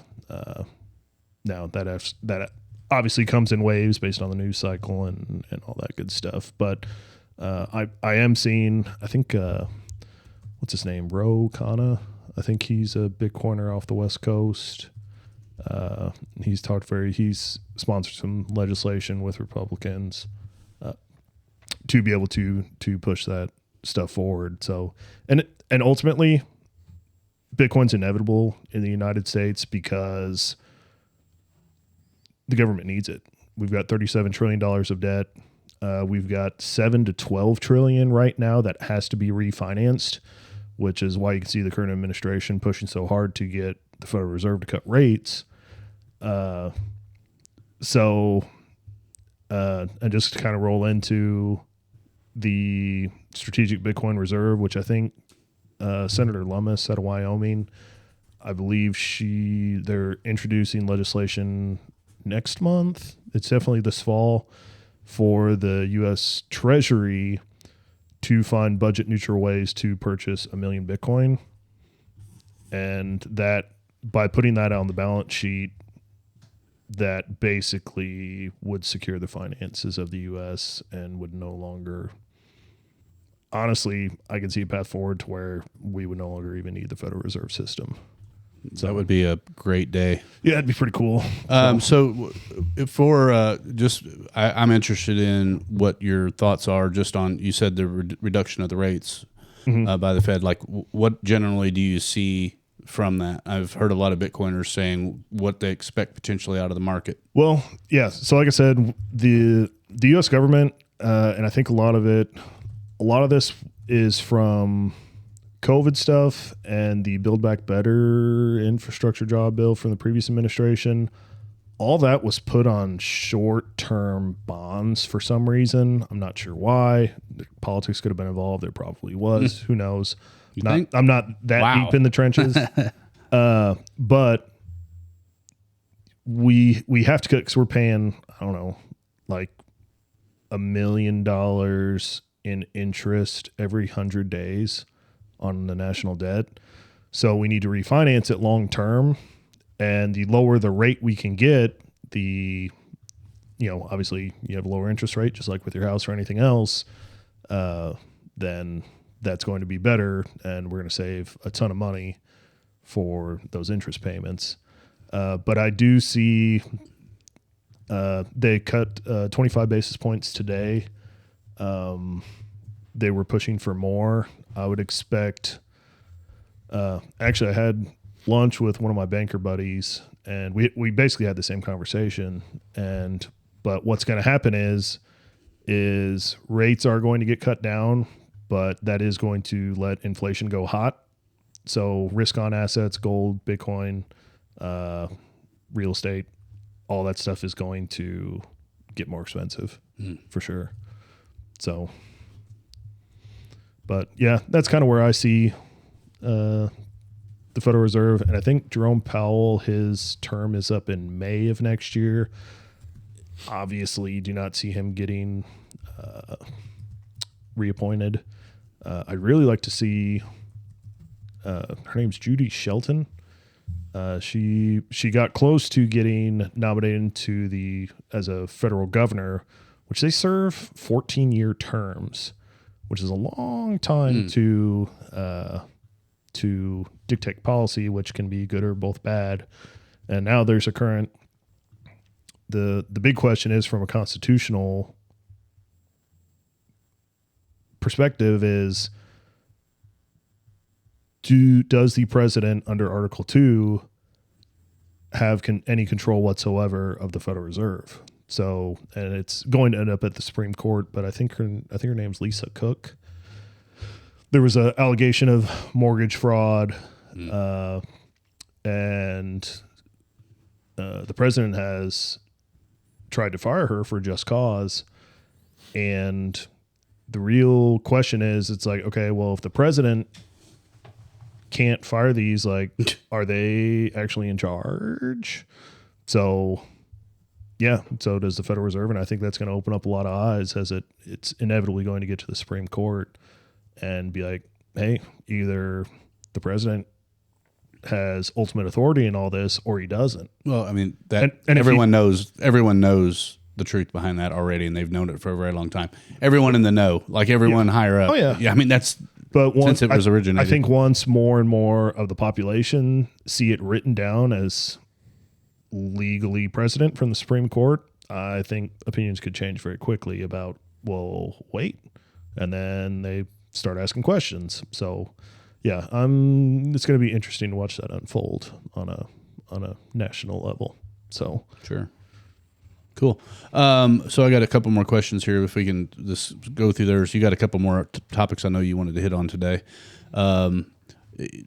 My buddy David really wants to know what the marketplace eventually looks like after Bitcoin transitions from investment or a hedge like gold into a currency. Like, what do you vision in that? That's the ultimate question. Bitcoin is like a $2.5 trillion commodity at this point. So it's a commodity that also happens to be property, and that's already been ruled in court. Now, how things get reported, when it's favorable, they're reported as property. When it's not, whichever way somebody's trying to spin a narrative, they'll claim it's the worst thing and involved in drug deals, and which, thank goodness, the U.S. dollar's never involved in any of that stuff. Just to snort it. Yeah. That's what they're doing. But the real question is where's the new market equilibrium? And coming from a real estate background, we've had discussions like, well, do we just sell everything and take the tax hit and then just roll it into Bitcoin and be done with it and then figure out where to go from there? Because there's $900 trillion in assets on a global scale. So you've got real estate. I think the bond market globally is $330 trillion. Bonds are worthless at this point. So, I mean, a 4.4% coupon rate on your bond, you're not even keeping up with actual inflation, which is 6.2 to 7%. And 4.4 is kind of high right now. Yeah, and it's high. So, so the question is, where does that new? So if you have $330 trillion from the bond market, which is going to be locked up for the next 20 to 30 years as those bonds mature, things like that. Well, they're not going to get reinvested in bonds when you can get 20 to 40% compound annual growth rate from Bitcoin. So it's like, where would you be as a fiduciary of somebody's money? It's like, if you're not investigating and understanding this, but two, it's just like, what are you doing for your client if you don't understand this and you can't recommend it on any level whatsoever? Now, I know there's a lot of regulations that are getting sorted out right now, but so how much of Bitcoin, how many investors are having the same conversation? It's like, let's just sell it. And then what's that do to the real estate prices? Like, well, as more supply comes on, as investors get out of it because it's no longer a premier store of value, and it can go into a hard capped by code deflationary environment, where do the outflows start? But the real question is how quickly those come over. And then inevitably its use case, which is Tease law in terms of economics, is first is Gresham's law. People look for the premier store of value for their assets. And then the next stage of that is Tease law, which states that no one wants to use the old currency anymore. So it's just like, well, I'm already saving in this. Why would I want to trade this for something that sucks? Why can't I just use this new thing that's a premium form of money? So that's probably the most speculation in the Bitcoin world is where. How long does it take to get there? And exactly. What does the transaction look like? How fast can it get? Well, it'll probably be, so what? We're almost to 20 million Bitcoin mined, I think, right? We're almost to 20. So we'll be at by 2035, 99% of all the Bitcoin that will ever exist will have been mined. Right. So how does the growth pattern change at that point? I mean, it just accelerates as more, and I think there's maybe a 3 to 5% global understanding of this right now. So we're still in. So if you have a Bitcoin, things have to fraction off from that and peel away. So if you have one, that just continues to go up in value. Yeah. Well, and technically based on currencies, fiat currencies like the US dollar and every other one. Yeah. Every other one. I think. Except for El Salvador. Yeah. I think I think there's only 7 countries that don't have a centralized banking system, and it's Iran, Vietnam. So strangely, all of our enemies. I'm sure there's nothing to do with that. But yeah, so, and that's why, people are like, well, technically if governments can print money forever, that means the price of Bitcoin goes up forever. So, but yeah,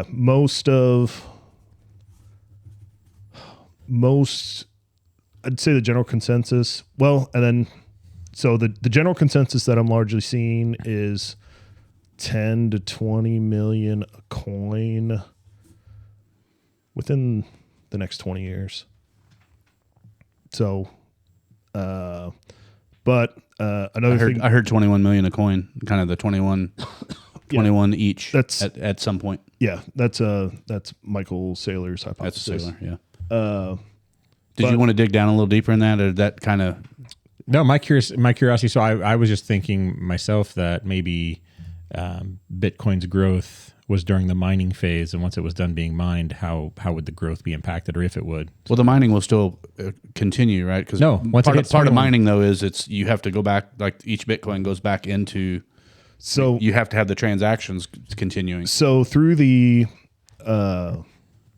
mining will continue until 2140. So your block size reward. So when you solve a block, and we haven't touched on mining or anything, right? So your computing power to solve, it's basically a guessing game. So it's like guess this really complicated number, and you can do a bajillion guesses per second based on your computing speed. Right. Well, if you successfully guess that number, you get what's called a block reward. As of right now, that reward for the miner that discovers that block is 3.125 Bitcoin. So every 4 years there's a halving, which means the block size reward gets cut in half. So yeah, in 2028, and they're approximately every 4 years. So yeah, in 2028, 3.125, it'll go to what, 1.75? If my 1.55 maybe. Yeah, I don't know. So whatever half of 3.125 is. It's so almost that. Yeah. So, and it will continue to do that every 4 years until 2140 when the last one is mined. So, but when you're searching after in 100 years, if everything continues on its current path, then yeah, let's say you're getting 1% of a Bitcoin. It's like, well, that could be worth, $5-6 million. So it's just like, better be worth a lot with the cost of energy. Correct. Well, and that's another interesting thing. And there's a lot of FUD out there, fear, uncertainty, and doubt. One of that was that acronym. I was wondering what you had. FUD. FUD. Yeah. Fear, uncertainty, and doubt. That's everywhere, I'd say. But for Bitcoin mining to be profitable right now, you have to be at or under 6 cents per kilowatt hour. In Evansville, it's not there. I've looked. Not on a commercial level. No, I've looked. But what this is allowing to happen is it's allowing people to pick up excess wasted energies in systems and capture it. So people are going to methane burn-offs at landfills. They're going to hydroelectricity. They're going to solar farms and providing an immediate customer, and that allows solar farms. We're seeing that a lot in Ethiopia. So it's like, yeah, we got a solar farm. You have an immediate customer in terms of a Bitcoin miner because energy is way cheaper out there. And then you can start to develop surrounding villages and things like that. And all the, actually the big push of why so many people are just like, oh, Bitcoin's environmentally unfriendly. That was actually from XRP Ripple. They lobbied the Sierra Club to basically come up with all this bullshit and strangely XRP was working and contributing to the Harris campaign to try to work XRP in as a U.S. centralized or CBDC. Yeah. So just a quick offshoot from that for all you that are listening that are in the online forum. I think it's DAAC, the Direct Action Against Centerpoint Facebook group. There's a lot of people in that sphere that talk about Sierra Club a lot. They share studies and they share all these different things. I've always been very hesitant. I've heard bad things about the intent behind Sierra Club, but to me, they're just kind of the centralized power that's trying to push down Bitcoin to continue kind of the status quo. And it's a nonstop circular argument that just basically scares people. But that's their incentive. So yeah. So I mean, if you're on the winning train, it's like, yeah, why would you want it to stop? Oh, they're not in it for the environment though. I thought that's what it was. I could have sworn that's what it was. I don't know. Did we get to the end of that little thing there? So let me go into these. Have been pretty good questions. That was a really good question, Travis. I think you might have solved. Let me just ask this question again. Let's see if that answered it. So one of David's questions: once the 21 million Bitcoins are mined and people start using it as real money, how does it play out? Will it demand from billions of users make it a global standard like the U.S. dollar, or will competition from other blockchains dilute it?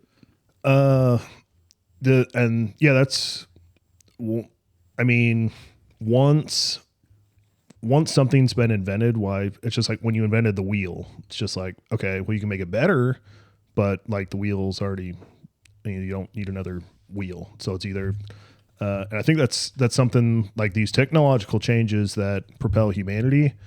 Once you have it, once you solved it, you're like, oh, okay, well, what were we using all those paper rectangles for, 200 years? That was stupid. So yeah, once you kind of solve the problem, I think as more and more people understand Bitcoin, they get to deep dive into it. They're like, yeah, all this other stuff is trash. And then it's the free market. It's just like, yeah, they're going to inevitably roll around the winner. Well, to me, this would be like the true argument for pure capitalism.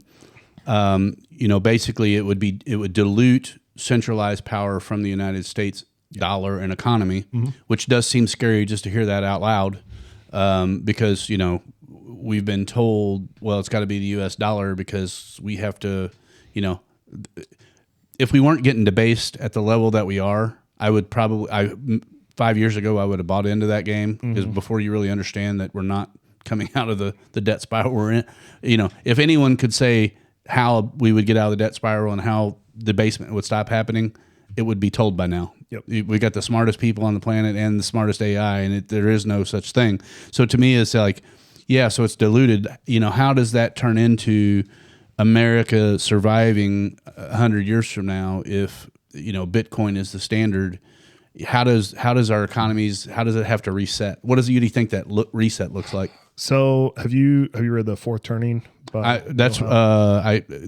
book was one that was just on a podcast I listened to, and I have it. I think I have it on order. If not, I will. So the hypothesis of The Fourth Turning is that every civilization, approximately every 20 years, so over the course of one individual's life cycle, you are going to see a massive change of global order, massive change within the country.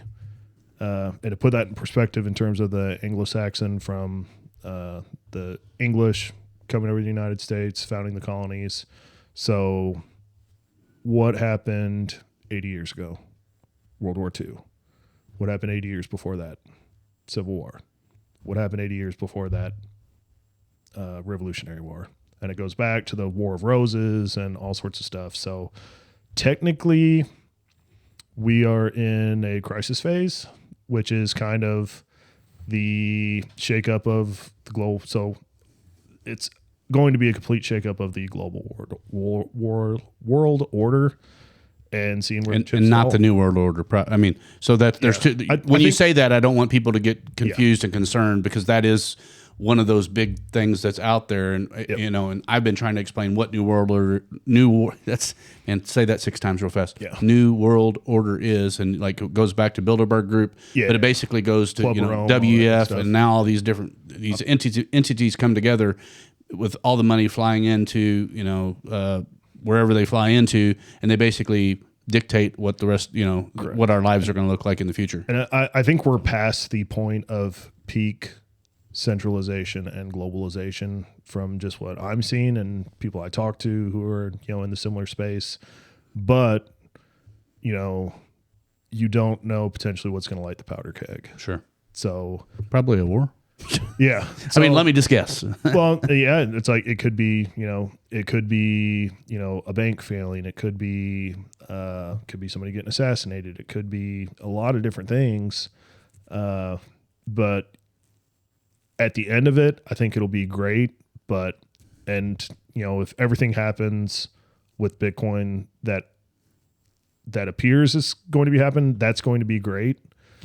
But in my estimation, it's going to be a very bumpy ride, because centralized powers do not give up control easily. No. So what that means, I'm not sure.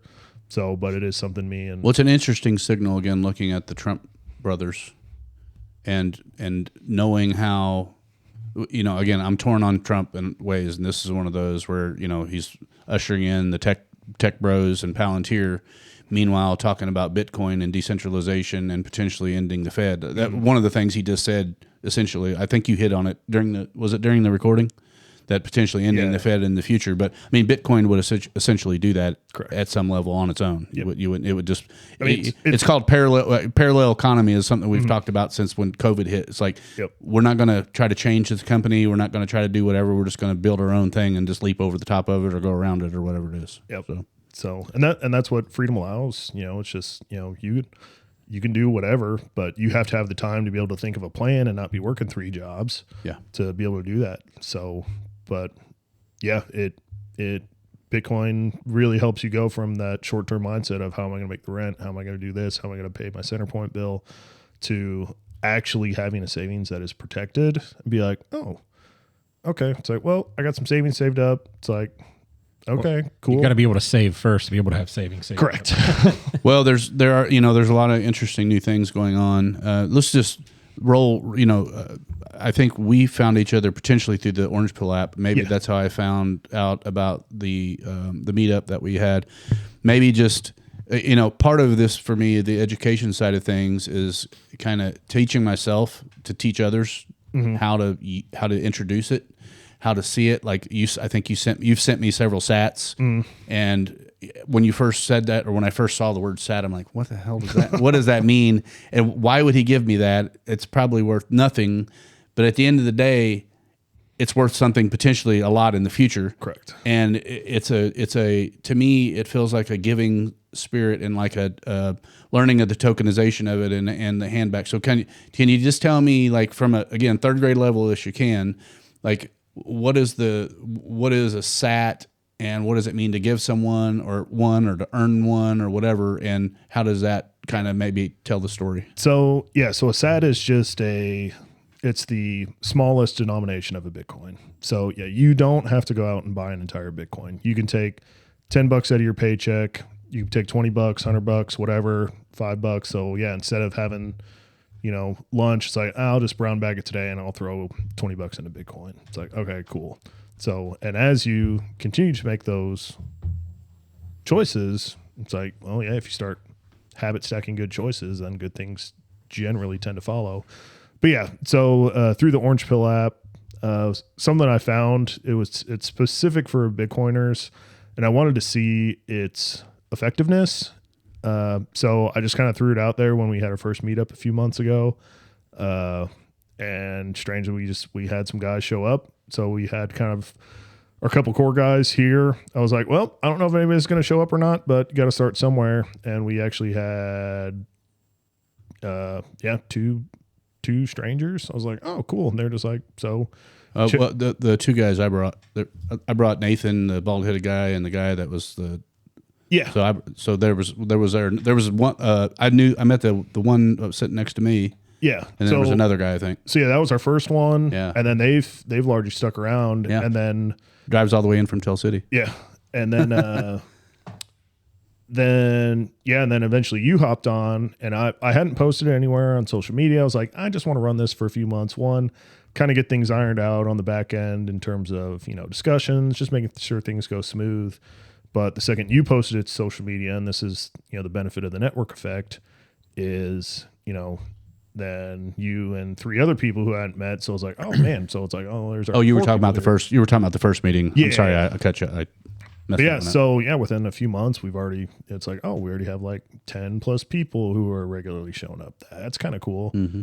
So yeah, we've been slowly building. We just want to see how things go. And the purpose behind those meetings, if anyone from Evansville, let's just kind of just give a little bit of, kind of what that is again, a little bit more in depth. I know you talked about, did we talk about that one before we didn't talk about it when we were rolling live. It's just once you really get a good grasp on this, when you're trying to talk to other people who don't understand it, you get a lot of eye rolling. You get a lot of just like, oh, this guy won't shut up about this, which my friends can attest to this. I have orange pilled a lot of them, but just some of you are just spending less time with now. Correct. So. It's just like, I don't know. It's like, I don't know what happened to so-and-so. Magically, it's weird. But yeah, just people you run across too and be like, because it's something that you're excited about because you see the potential of it and you can see the benefit it could provide to humanity. And they're just like, God, this guy just won't shut up about it. So finally, it's basically just a meetup to where like you can get a pressure relief off. It's basically a small community of, it's just people who understand and you can talk the same language. So it's just like, oh, did you see this? Did you see that? And it's like, okay, it's like you can get out of your system. You can stop bothering, your wife, your girlfriend, or they're just like, God, just like go to the meeting, go talk to people, and just come home. Go drink, play games, and shut up when you get home. Yeah, it's just like I'm tired of hearing about this. Yeah, so it was kind of, to me, it was my first one was last month, and it was interesting guys, not just Josh. There was several other guys there, very interesting, all kind of different levels and reasons, and reasons for being there, reasons for investing, how they got into it, kind of all different. So I think there's kind of an interesting leap for me being in that space, and people that listen to the podcast, and we're always, I've hit on this many times over the couple years that we've been doing it, about I'm not just on here to talk about things, and I'm not just on here to expose things. There's people out there that do that for a living, and I'm not that guy. Part of it is actually fighting what's going on and having the escape hatch or a way to fight back. And honestly, like, still there's not a lot of people having this real specific conversation going on, especially not in the city of Evansville or surrounding areas or, the tri-state area. So I think once we start dialogues and, having another person that's, as high level as you, as far as knowledge base, and bringing those people in, I got the Bitcoin miner that I'm his mind broke down when I was supposed to meet him on last Thursday, and his diesel engine broke down. So that I think should be fixed today. So I'm going to try to get with him again next week. But just bringing that, and he's not a Bitcoin maxi. Right. He's just a miner that's getting paid in Bitcoin. He's like, I'm putting it into storage for my kids and whatever. And that's the thing too. It's just like, just from my background, being able to talk about these things and specifically like helping business owners understand of the potential tools of how this can positively affect your business, positively affect your life. It's like, that's something that interests me. Where as some people, they just want to, it's like, okay, I'll go to the fiat mines, work my job and stack some sats, and I don't want to be bothered. I was like, cool, man. That's perfect. It's the best part about it. Well, so we really haven't touched on the business owner and how this looks from that sphere. Like, kind of let me know where you're at with that and what you mean, sharing it with business owners, and how does that look in their day to day, and how they might use it. So the big thing that me and my buddies we've built it's basically, how can you start accepting Bitcoin as a company, and why would you do it? So it's like, okay, well, I can start accepting Bitcoin, but I don't know what to do with it. So it's like, the first thing I walk in and have a conversation with, it's like, well, what are you paying Visa and MasterCard in fees right now? They're like 3 to 4%. I was like, well, what if we could drop that to 1%? They're like, well, that's a 60% savings on 80% of my financial transactions. And these are specifically going to be high transaction places, bars, restaurants, barbers, things like that.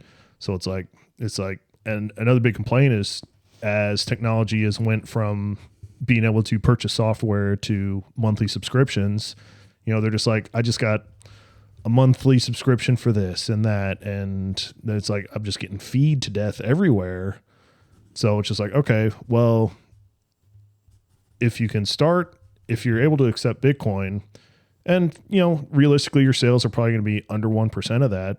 But what you can do with that is, for now, you can use that as a savings mechanism, because now software is just launched where you can borrow against your Bitcoin. Mm-hmm. Or if you've got cash sitting somewhere in an account and every privy business owner knows that if you don't have cash working, you're getting wrecked by inflation. It's like, well, what if you're at a good place with your business and you don't want to continue to expand? So it's like, well, I got to do something with this money. It's like, well, you can have a little savings account. So it makes the possibility of, having small shops again be viable, because your business can now have a savings account, and then you can borrow against it as needed if you need to expand or you need a piece of equipment approved. So the tools are pretty much endless, and they're going to continue to evolve, especially over the next decade, as this gets entrenched and a lot of businesses get some guidance in terms of legislation from the federal government. But yeah, so it's just like, just getting your foot in the door. But yeah, so it's just like, so yours is a process. What you're working on is a processor, like a credit card processor would be, but for Bitcoin transaction. That's it. So, and then figuring out how to integrate that, and so that would be more on a centralized network, right? Okay, so we don't need to get too deep into that wormhole, because I know that's going to go deep. We can come back to that, but I guess it all runs on the Bitcoin network. Okay, so like this, so the transaction speed and everything, how does that look? Is that something where money is sitting somewhere and each transaction is pulled out of kind of a pool of Bitcoin, or because I've heard that there's something like that kind of out there? So to break this down, if you're going for a quick transaction on the Lightning Network, between your nodes, you connect, and there's Bitcoin uploaded on that from the node producer. And it's basically kind of like an abacus, to where it's like, when, let's say it's got to hop across 3 nodes, which the system finds its most effective path there. So basically, sats will transfer between nodes until you get to there. So it's already uploaded on the system, but it's basically almost like connecting phone lines and phone calls. But yeah, it took me a long time to really kind of understand that. But yeah, so there's funds already on the Lightning Network that are available to be transferred around. So probably the most simple way I could put it. Yeah, that's good. So I'm, you know, and I'm not as good as some of my. I got a buddy that's way smarter than most people that I know, and he can break down a question into like, I got to learn this like I'm an ape. So just you got to keep. Yeah, I need like a whiteboard, and then it's going to be a lot of like lines crossed. And that's it's going to look insane. He and I get together on a whiteboard, and it's just insane, man. We blow this thing up multiple times every time we sit down. But so yeah, that I think that really interesting. So like a transaction compared to a credit card transaction, time-wise about similar. Instantaneous settlement. Okay, so just versus a couple days, just like setting the credit card in. Except for you don't have to go through the bank and get it approved. It's there and it's in your pocket. And you can buy and it's in your wallet. Yeah. And then so the business owner would have a wallet, a cold storage wallet. Yep. Yeah, whatever storage solution they would want to do. But yeah, you immediately get the money and that's it. No waiting, no permission from a corporation. It's like giving somebody a quarter. Well, that's so that's really interesting, and I'm not going to say it out loud, but that's really interesting because yeah. I like that. I because it is. Because it is. That's exactly right. Like don't put your foot in your mouth, Chad. Let's see here. Let's roll out another question. Is Bitcoin's volatility a feature or a flaw? It depends on if you're talking to Wall Street guys or not. Yeah, let's not talk about them. Okay. But yeah, this is Wall Street guys, so let's do that. Well, but he's our friend that showed up at the meeting, so he's very curious and he's just kind of. So yeah, the volatility of Bitcoin. If you're getting way in the weeds in terms of trading, then volatility is definitely your friend. Mm-hmm. Now, if you look at if you're just buying and holding, which produces just as good, if not better, results than trying to trade in volatility and all that stuff.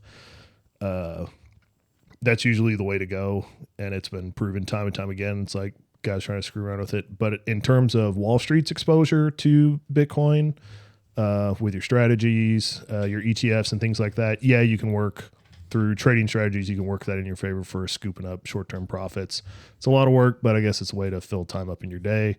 I'd rather just buy Bitcoin and then go do something. Go do something else. It's just like, okay, I'm good. Or you can so I've got bots that I've programmed through to work that system for me. So instead of me having to put the money in, correct, or put the time in, excuse me, instead of me having to put the time in, automating, those decisions. So, but if you're a financial advisor, you got to show you're doing something. Yeah. Well, he's not a financial advisor. I don't think. I have been. I was going to say, I used to have my series license. Your side gig.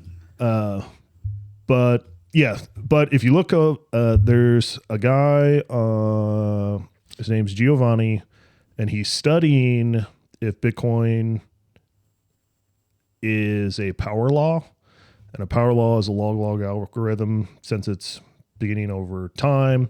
I'm not an expert in it. I heard a podcast on it, and I'll have to listen to it a couple more times to get anywhere close to being able to. And I think he's an astrophysicist or something, so he's like way in the weeds about this. Do you remember the name of that? Because Giovanni Power Law is his Twitter handle. Okay.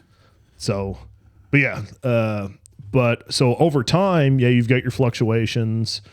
But it is tracking so far over its 16-year cycle that, we've had larger balloons and drawdowns, but over time, largely power law breaks down to there will be continually a higher floor as time progresses. So I think as of right now, power law would dictate that price should be around 108 to 109. I think we're at like 115 as of this afternoon. That probably changed. So you're looking at, maybe a 8 to 9% deviation of power law. 116,292 currently. Sweet.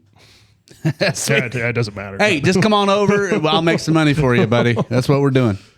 So to the most basic user, somebody that I'm saying, hey, let me teach you, or let's learn together how to do a transaction, and then that way you can, when you hear it next time. So probably the most basic thing would be, where's the safest place to purchase? Like, what's the best way to learn? I mean, I know there's Cash App and all that stuff where you can just buy it. Mm-hmm. That is, I think, on the central. I mean, that's on a different thing altogether. I really like, in terms of simplicity, and not screwing things up. And I don't get money for them. They just provide a good product. River.com. They also offer a Bitcoin yielding savings account. So if you've got an actual cash savings that maybe you're going to need access to and you're a little concerned about it, but you can get 3% cash back from a bank. It's like, or I can get 3.8% Bitcoin back compounded daily from this company. And then that just starts stacking for you. But yeah, in terms of storage, purchasing, I'm really happy with the product that they offer. They offer their high security. So if I say I put $5,000 into River's savings account, I have access to. So it would be kind of like a checking account. Correct. Okay. And that's the way things are going, anyways. So yeah, the brick and mortar is largely going to disappear. So yeah, I don't know completely, but I mean, banks are going to have to get some exposure to this at some point, or they're not going to make it. I don't know how they do unless a lot of other things happen, and it seems like that's kind of I don't want to call it a collapsing moment, but as soon as they allow it, then people don't really need. I mean, they don't really need them anymore, right. Unless I'm understanding something wrong. No, there'll be a window of time where they're still relevant and things still have to transact, and the books need to be kind of cleared or whatever. But it didn't seem like it would take very long. But yeah, I mean, money is just something. It's just a way to exchange value. I mean, it shouldn't. The government has no business being involved in it. So I understand why. In terms of being able to project power and things. If you want to get into. You familiar with Software by Jason Lowery? Is that a book as well? Yeah. Before you, I am not. Just so I clarify before I buy this book, the Fourth Turning is that William Strauss and Neil Howe? Yep. Okay.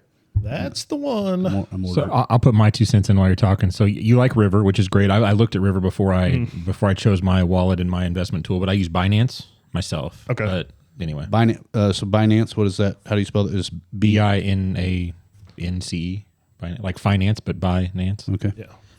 So they're going to be multi-crypt. Like you can buy a lot of different things through Binance. I've got a few things in my portfolio, but you can buy Bitcoin, and it's only like a 0.1% transaction fee. So that transaction fee is a thing. So like, how does River? Off the top of your head? It's tiered. Yeah, River's okay. So the more you buy, you get a better deal. I don't like anything that's not Bitcoin specific. Because I think that's how it's going, and I think it's a waste of resources for companies to dedicate. I know they can make money doing it, and that's their incentives, but that's not anything I would be interested in.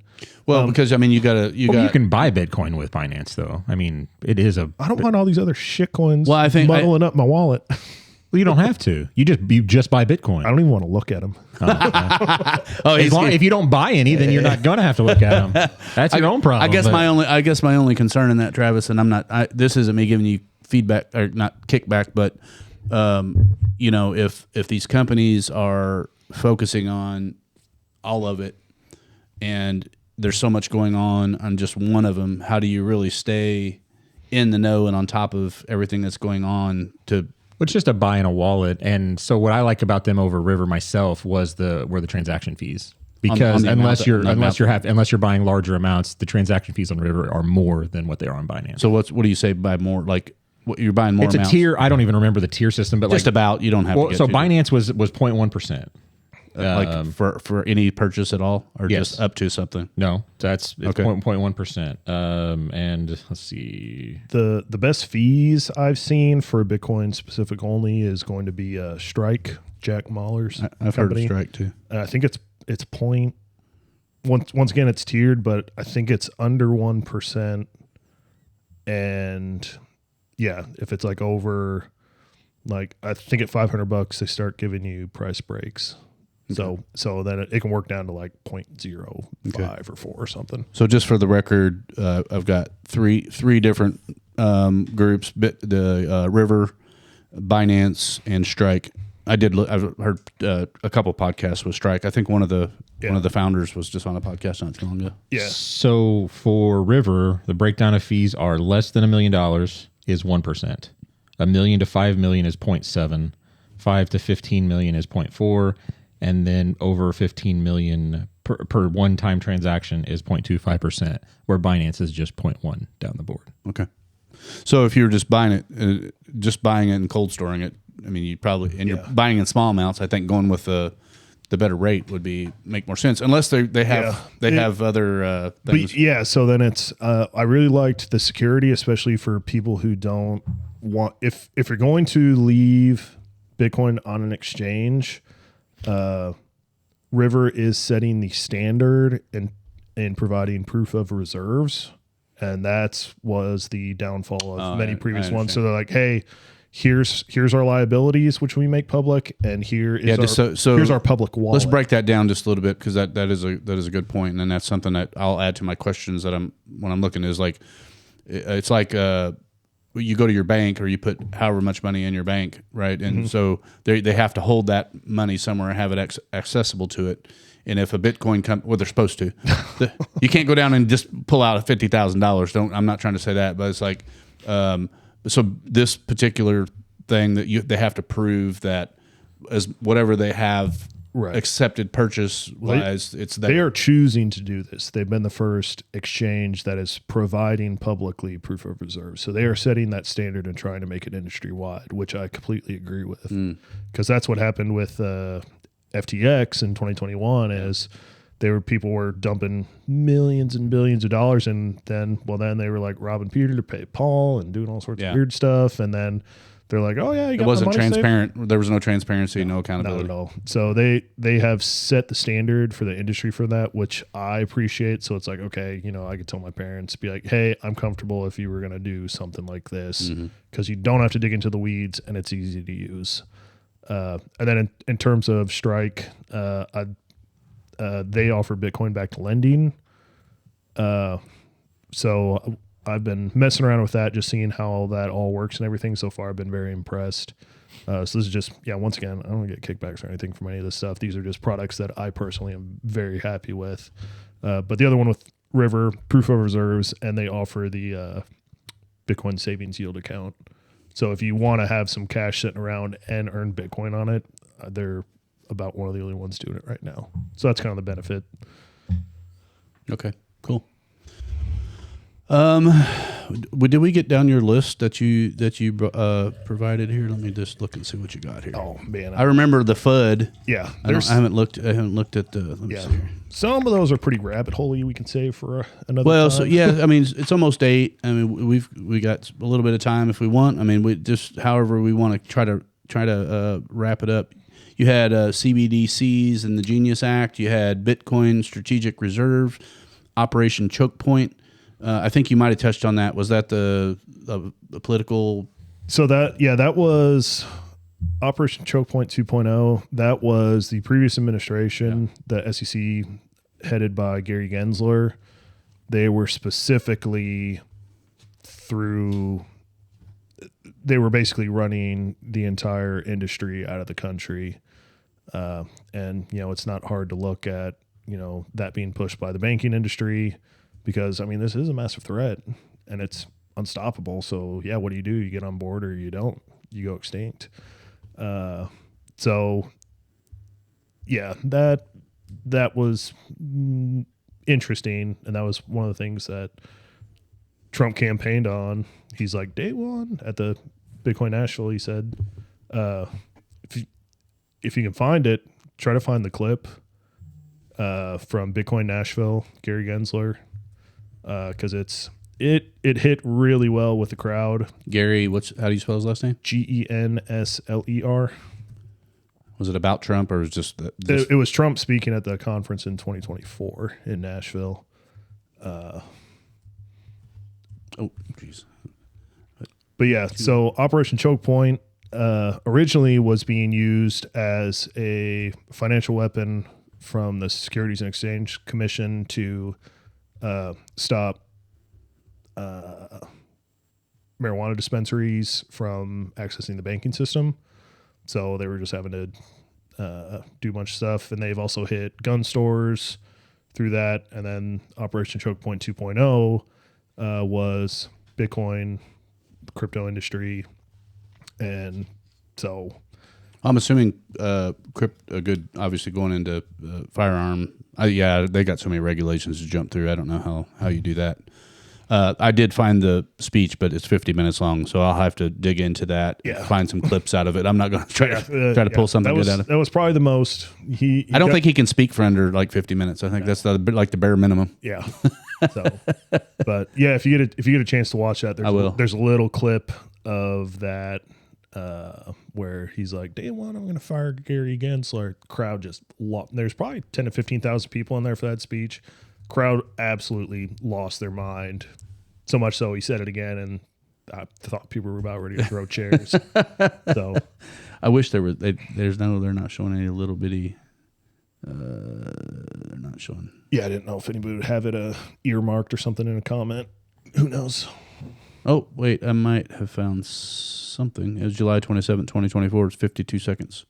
That sounds about right. Yeah. So let me see if I can pull this up real quick. On day one, I will fire Gary Gensler and appoint a new SEC chairman. Standing ovation if you're not watching. People are jumping up out of their seats. I didn't know he was that unpopular. He's so funny, man.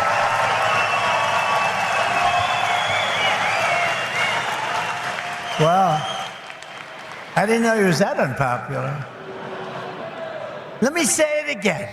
On day one, I will fire Gary Gensler. Whoa. Yeah. The dude's a showman, man. Love him or hate him, he's straight Hollywood and could put on a show. So That was pretty awesome. That's pretty well Donald Trump. If you had to watch a clip, yep, it's just like knows how to get you riled up. But I would say maybe at least touch on central bank digital currencies. Yeah, I've talked about it a little bit, but people that tuning in just for Bitcoin, the Bitcoin conversation, this is a good one to go to. So, and it looks like the Federal Reserve has been toying around with it, and I think there is a pilot program running out of the Northeast or through one of the Federal Reserves up there. But essentially, what a central bank digital currency is you would no longer bank through your bank. You would bank directly with the central bank. So, yeah, you want to talk about complete centralization of your money. And absolute tyranny on finance. Correct. Yeah. And it does. Social credit score is probably not too far behind that. Correct. And Europe, the EU is looking, I think they're trying to get the digital euro in place by October. Is that part of the reason why there's people not rioting, but there's people in the streets, and there's a lot of unrest. There's a lot of stuff going on in Europe right now. I think most of it's financial. It's what it feels like. But Charlie Kirk, I think, set off some of it too. Yeah. But yeah, essentially what it can do at that point is, and you look, have you followed there's 15-minute cities and but yeah, you see the Blade Runners running through there for the ultra low emission zones. And this is all stuff, tracking your carbon footprint. Correct. You can't go so far without getting penalized at some level. So if you're on a centralized bank digital currency, everything is written about you and everything is digitized, digital ID and everything. So yeah, then you're at a point to where they're like, we saw you bought 2 steaks at the grocery store and that puts you over your carbon footprint. So like, that we're going to fine you. And we already went ahead and took that out of your bank account. So yeah, don't worry about it. It's so super easy. And anyone that says that can't happen, that actually does happen in it already has happened in other countries. Yeah. It's happening in China for sure. Yeah. So, and it just so happens that we have all of China's, hardware, a lot of their software and hardware. So there's already that relationship there. It's not like they can't do it pretty dang fast if they wanted to. Yeah, that's not great. No, not good. So, I mean, that's one of the things that is absolute tyranny to me, and I would not. There's no way. I mean, that would be how much can we scoop into Bitcoin and where are we going kind of situation. Yeah, and that's it. Off grid, maybe, as far as possible, or in a different country. Yeah, it's kind of but yeah, if you look at it and once you start to understand it, I mean, it's the lifeboat to the Titanic. So I hate to say that. I do think America still has a bright future, but things are going to get rocky in the near term, and what that looks like, nobody knows. but everybody can kind of feel it.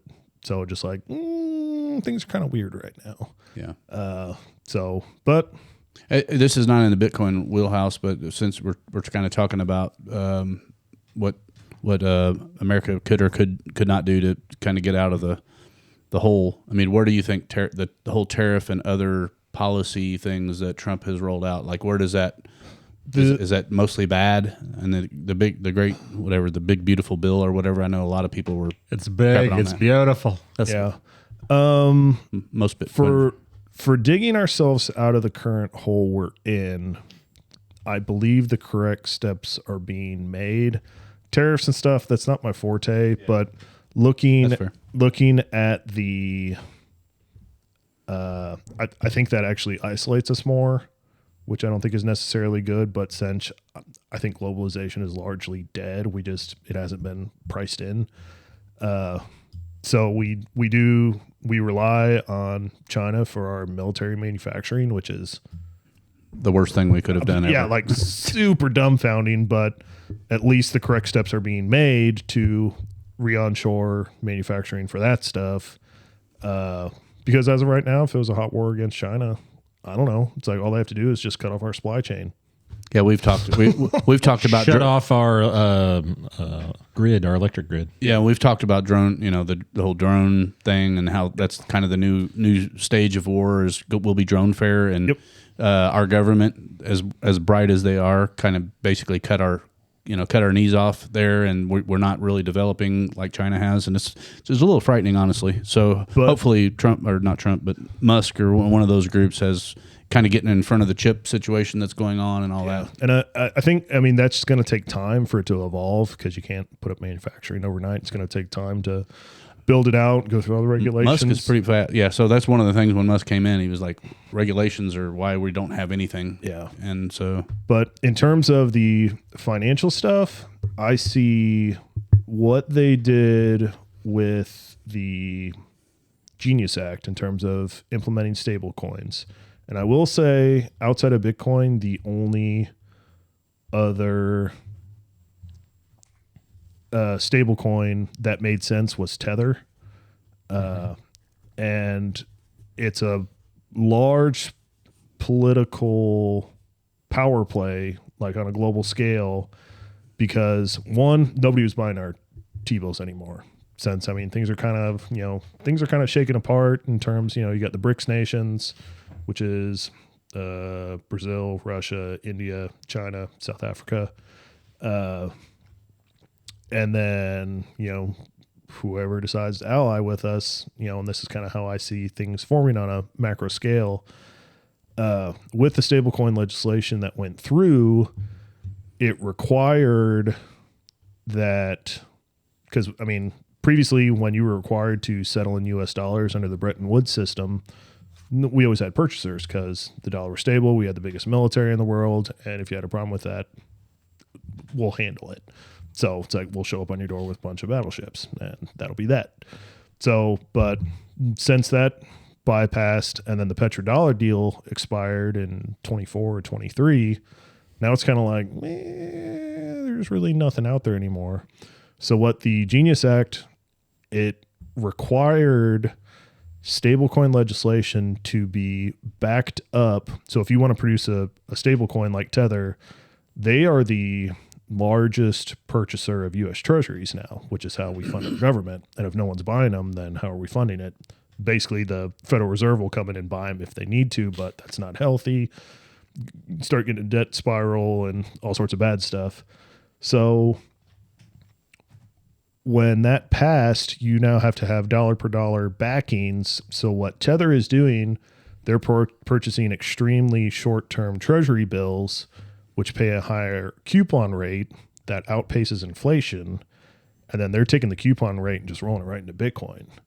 So, and if they can roll that out globally, we discussed previously that every, third world country that is experiencing hyperinflation and things like that, they look to the bastion of the US dollar. We see the loss of its purchasing power here, but to somebody who's on a currency that's worthless, and it's just laying in the streets like Zimbabwe, then yeah, that's a bastion of hope for you. So if you can get enough stable coins to the rest of the other countries, the dollar still has value in the meantime, and it buys us time. So, and I think that will buy us enough time to set up a strategic Bitcoin reserve, which legislation should be getting introduced this fall, as I had mentioned. And once we set that up, at that point, we really don't need the gold. So we inflate the prices of the gold through whatever means necessary, get that as high as can. It's already bumping up pretty hot right now. $3,600. Yeah. But if inflation is running hotter by cutting interest rates at the Federal Reserve level, then those are going to go up even more, which allows us to get access to more capital for our gold reserves, which are currently valued at $40 an ounce for our gold reserves. So if we can reprice that, roll that into Bitcoin, and then just dump our gold reserves, I mean, hypothetically, you can tank every country that now is having you just flood the market supply with gold with a lot of it, and then any country trying to reestablish itself on a gold-backed currency is in trouble. Wow, that's like, I don't even want to say 4D chess from a financial situation, but that is basically us trying to regain That's it. The empire. Yep. So, but and even through decentralizing everything, I think that's how things end up. And we're assuming they didn't pull the money out of. Do we still have gold in our four walls? I mean, on paper, yes, but yeah, Fort Knox still waiting for that tour that we. I was really wanting him to crack that place open. But I don't know. I wonder if the Fed is holding them back on that one. I wonder, huh? So yeah, but definitely different, interesting times ahead. But in the meantime, what do you do as an individual? So it's either you can freak out about this stuff, or you can take initiative, and it's just like, well, I can't control all that stuff, but I can control things on a local level, and I can control what I do. So it's like, and if I can help build, help educate, and help people get an understanding of something that's helped my life, and help people start to understand that more, and more people continue to do that, then, you can make pretty big change by yourself. But as I said, building is hard, but it's worth it way more in the long run. So. Well, and I think the building part of it is, a lot of it is education and getting people to build it around you, which I think was this, for me, with this conversation with you, is kind of the first step for that locally. And when I say locally, I mean me. Travis has already started investing, but a lot of my friends haven't. But a lot of business owners, it's not even surface. I mean, it's surface level because they're hearing about it. We're to the stage where you're going to say, "Have you heard of Bitcoin?" And every business owner is going to be, "Yeah, I've heard of Bitcoin." Yeah, I've heard of Do you that own scam. a Bitcoin? No, most of them probably not. Yeah, so I mean, I think part of it is the education, the trust that needs to be built there. And again, like the thing about Bitcoin is you don't have to really trust. There's a super complex question that I'm going to ask probably in a next episode or whatever it has to do with blockchain contracts. I studied that a little bit. It's wild. Yeah, so let's hold that one off or let you chew on that one. I got a buddy that's digging into that really hard. Yeah. Before we let go here, I want to thank you first and foremost for doing what you did with just the meetup. I mean, it's really cool to kind of have people in your backyard that you can talk to about it, because like you said, you talk to a couple neighbors and they look at you like you have two heads. Yeah. And luckily I have one right across the street, and Travis is not too far down the street here, so like I've got a couple people I can fall back to. But coming to you the way we did, and having the lunch and having this first conversation, it's really educational. And I think, I like where your head is, trying to help local businesses and just orange pill as many people as possible. I have some ideas. Obviously, I'm not going to talk about them right now, but I have some ideas about ways that we can really try to pump it up locally as much as we can. Yeah. I'm really concerned about the city now more than I really ever have, because, I mean, when I've started this program, it was really more about global or national tyranny, the stuff that, the medical stuff that comes down from the highest of the highs, and it just got pushed down to us. So we kind of need to find a way to create our local shields where we can, and to start hedging some of these things that could potentially happen. And like I said, this is the first in the tool belt for me that I feel like I finally have something that I can wield and be like, this could be, maybe it isn't. I'm not saying go out and buy all of it or whatever and risk your life. What I'm saying is it's the first thing that I've seen that I feel like really has some promise behind it to really fight tyranny. And coming down to the local level, I think some of the ideas that we've touched on just a little bit today, I think it can, there's some good ideas that can be fleshed out there. Yeah. And when you really get down to the brass tacks of it, I mean, it's why Bitcoin was founded. When you really get into it, the first block that was mined had a picture in the headline from, I think, the London Times or Financial Times, and it was in 2009. It was Chancellor on the brink of second bailout. So it was during the Occupy Wall Street stuff and the banks getting bailed out again. I was just getting out of college at the time, so I was like, I'm ready to understand the world. I was like, okay, this is nothing that I was taught. I was like, what is happening right now? Yeah. But yeah, just seeing that, and it was specifically written in onto the Genesis block of, I mean, that's why. So it's a wild rabbit hole. I'm still learning. I try to learn about it every single day. But no, it's been a cool ride, and met a lot of really cool people in the industry, and a lot of people who are doing a lot of really good things for humanity, for sure. Yeah. So. Well, I'd like to, offer you an invite to whatever time you think you can be interested in having an ongoing conversation. Cool. Whatever timeline I was telling you about potential office space. I've got a few different things that are fleshing out. So I'm just, looking for like the best fit for everything. Yeah. I think the place that we looked at together, maybe from a noise perspective, maybe from a security perspective, a little bit. Yep. I'm just, the noise is the biggest thing. Like having a podcast and cars going by is a little, or trucks hitting, it just gets I'm a little concerned about the noise. He's very fastidious on the sound and the light. Yeah. And I think, if we put enough cushion in there, or a sound protection, we probably could get it, a lot better. But anyway, so let's look at our calendars, and as soon as you want to try to get back together again, I would like to sit with my buddy Chuck and go check out the Bitcoin mine and have that under my belt. Yeah. Be able to talk about that a little bit more in depth, because I'll go in the rabbit hole with all that. And then I promise you that I'm in the same thing. I mean, you're seeing books. I bought 2 books while we were sitting here, and I'm taking as much of it in as I can. I told Travis, and like part of the thing and I'm going to do a little self-plug here. I've done some Facebook posts here recently calling on local business owners, because I'm sorry, I get a little emotional when I talk about it, but it seems like every time I go out somewhere in public now, I say some lightning things on Facebook, and I stick my feet into fires that probably shouldn't be in, but I'm just going to say I'm going to say it like I'm going to say it. And there's people that are catching on to, I think, what I've trying to accomplish, and I get people pulling me aside all the time. Like, they'll look over both of their shoulders and say, hey, I just want to let you know that we're paying attention to what you're saying. I can't comment. I can't like. A lot of these people going back through the medical tyranny piece, like working for hospitals, nurses, doctors that were silenced or shame. They were fearful of their jobs being taken from them, or cancel woke mobs. So like I have all these targets that basically are trying to shoot at me a little bit. No pun intended there. I'm not actually getting shot at, but there's a lot of fire. But several people are stepping up and supporting the podcast at levels that I'm super grateful for. I promise to use every fund that's used this way to build the effort, and that doesn't mean Chad wants to be famous or is trying to build the podcast. Like, I need other people sitting in seats that are much more intelligent in those particular things. I'm just trying to ask the right questions for the audience that I know I have.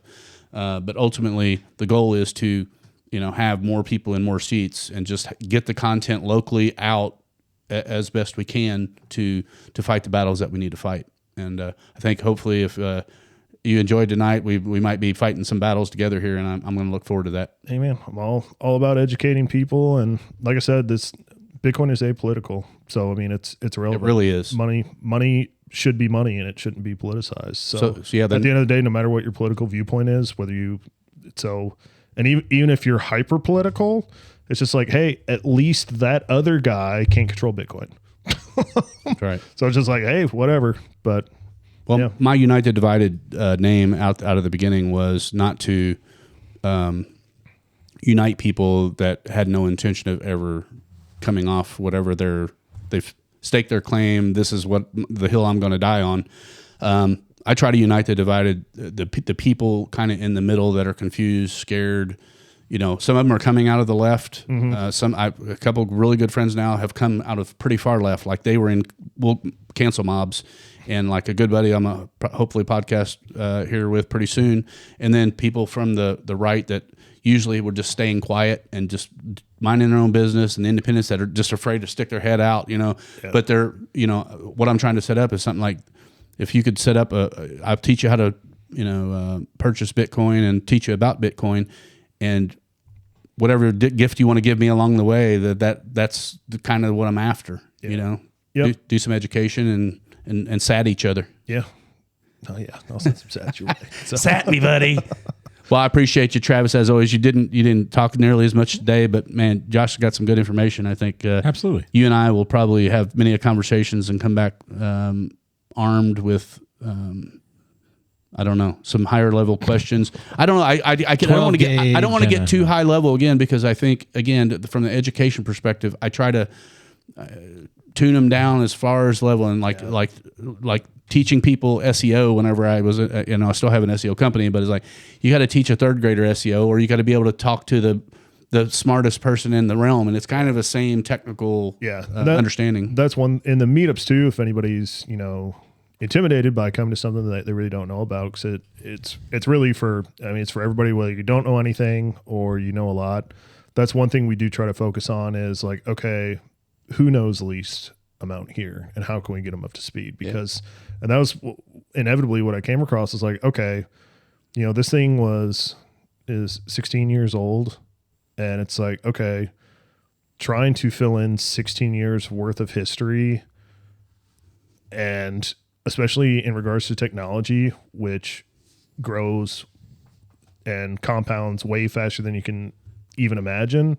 So like catching up on all that stuff and being able to, you know, talk about stuff. And there's some esoteric conversations you get into about spirituality and Bitcoin. And there's some wild stuff, but yeah, just like trying to reach the lowest common denominator of just like, you know, hey, where are you at in this? What don't you understand? How can we get there? Because you know, you get a couple guys who know quite a bit, and you go down the rabbit hole. It's like, what are they talking about? Well, I mean, I think ultimately for me, I mean, I did some AI research. I don't know if I have it here, but basically, I was looking for, I promise we are getting off here, but I did some search for, like, give me all the key terms in the Bitcoin sphere that we, you know, can have a definition for them, and try to understand why you might need to know these things. And as you hear what this is, where you are on the purchase or the sale, or where it's at. So I think from an educational perspective, I haven't seen that. It might be out there. There might be some really good stuff, but I'm trying to, like, here's the beginner's journey.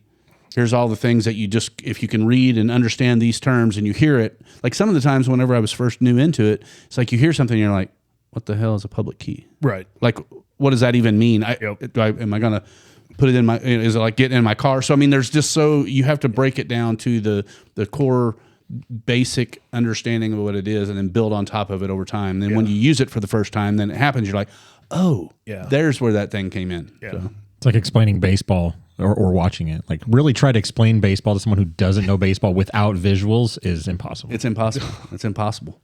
But I mean, I think, you know, I don't know if you're the guy for the basic question and answer on those things, or you're like a couple people. I know you got a couple friends that are in, and a couple local guys. So if you think any of those might be interested in helping out, I hope to have a weekly Bitcoin podcast. Okay. At some level. Like right now, I don't have the space for it. Yeah. My wife it's one time a week, Chad. One time a week. Like you being a stranger coming in, she's like, I don't know this guy, So we're pretty secure around here. But I just think that there's an audience that we'll be building, and I would like to establish that. Yeah, and I think especially too. So like bigger topics like this, and really taking the time and effort to go into, a lot of this to begin with, as you start to educate your audience more and more about this tool. But then at least daily stuff, it doesn't have to be nearly as deep. So you can just like hit a little snippet. So it's like, 20 minutes for a commute to work. So it's just like boop. Yeah. That's what I've seen. That's what these will all be breaking down in little reels. So that's the kind of the idea behind the question and answer. Yeah. So, but yeah, I'm happy to help out. So always happy to talk about Bitcoin, and it's fun to talk to somebody who's like, oh, cool. I can talk to somebody. Well, I promise to get smarter, and I'll be able to have those higher level. Travis could talk a lot more during this because he knows a lot more than me, but he tries to not butt in too much, but he probably, now that he's got a camera on him, it's a lot less awkward for him to butt in, and he'll definitely get the mic more on this topic until at least I catch up. So cool. I appreciate you so much. You're Thanks welcome. for coming out. Let's get our calendars together. I just want to throw a quick shout out. Me and Travis will be interviewing potentially Dr. Roy. I don't know yet if we can do the bandwidth on that. Neil Flesher has written a book called Modern Chains. I highly recommend it. He doesn't have an audio book yet, but he will be, I think, was it September 29th or something? I don't recall. September 30th, right? It's before October.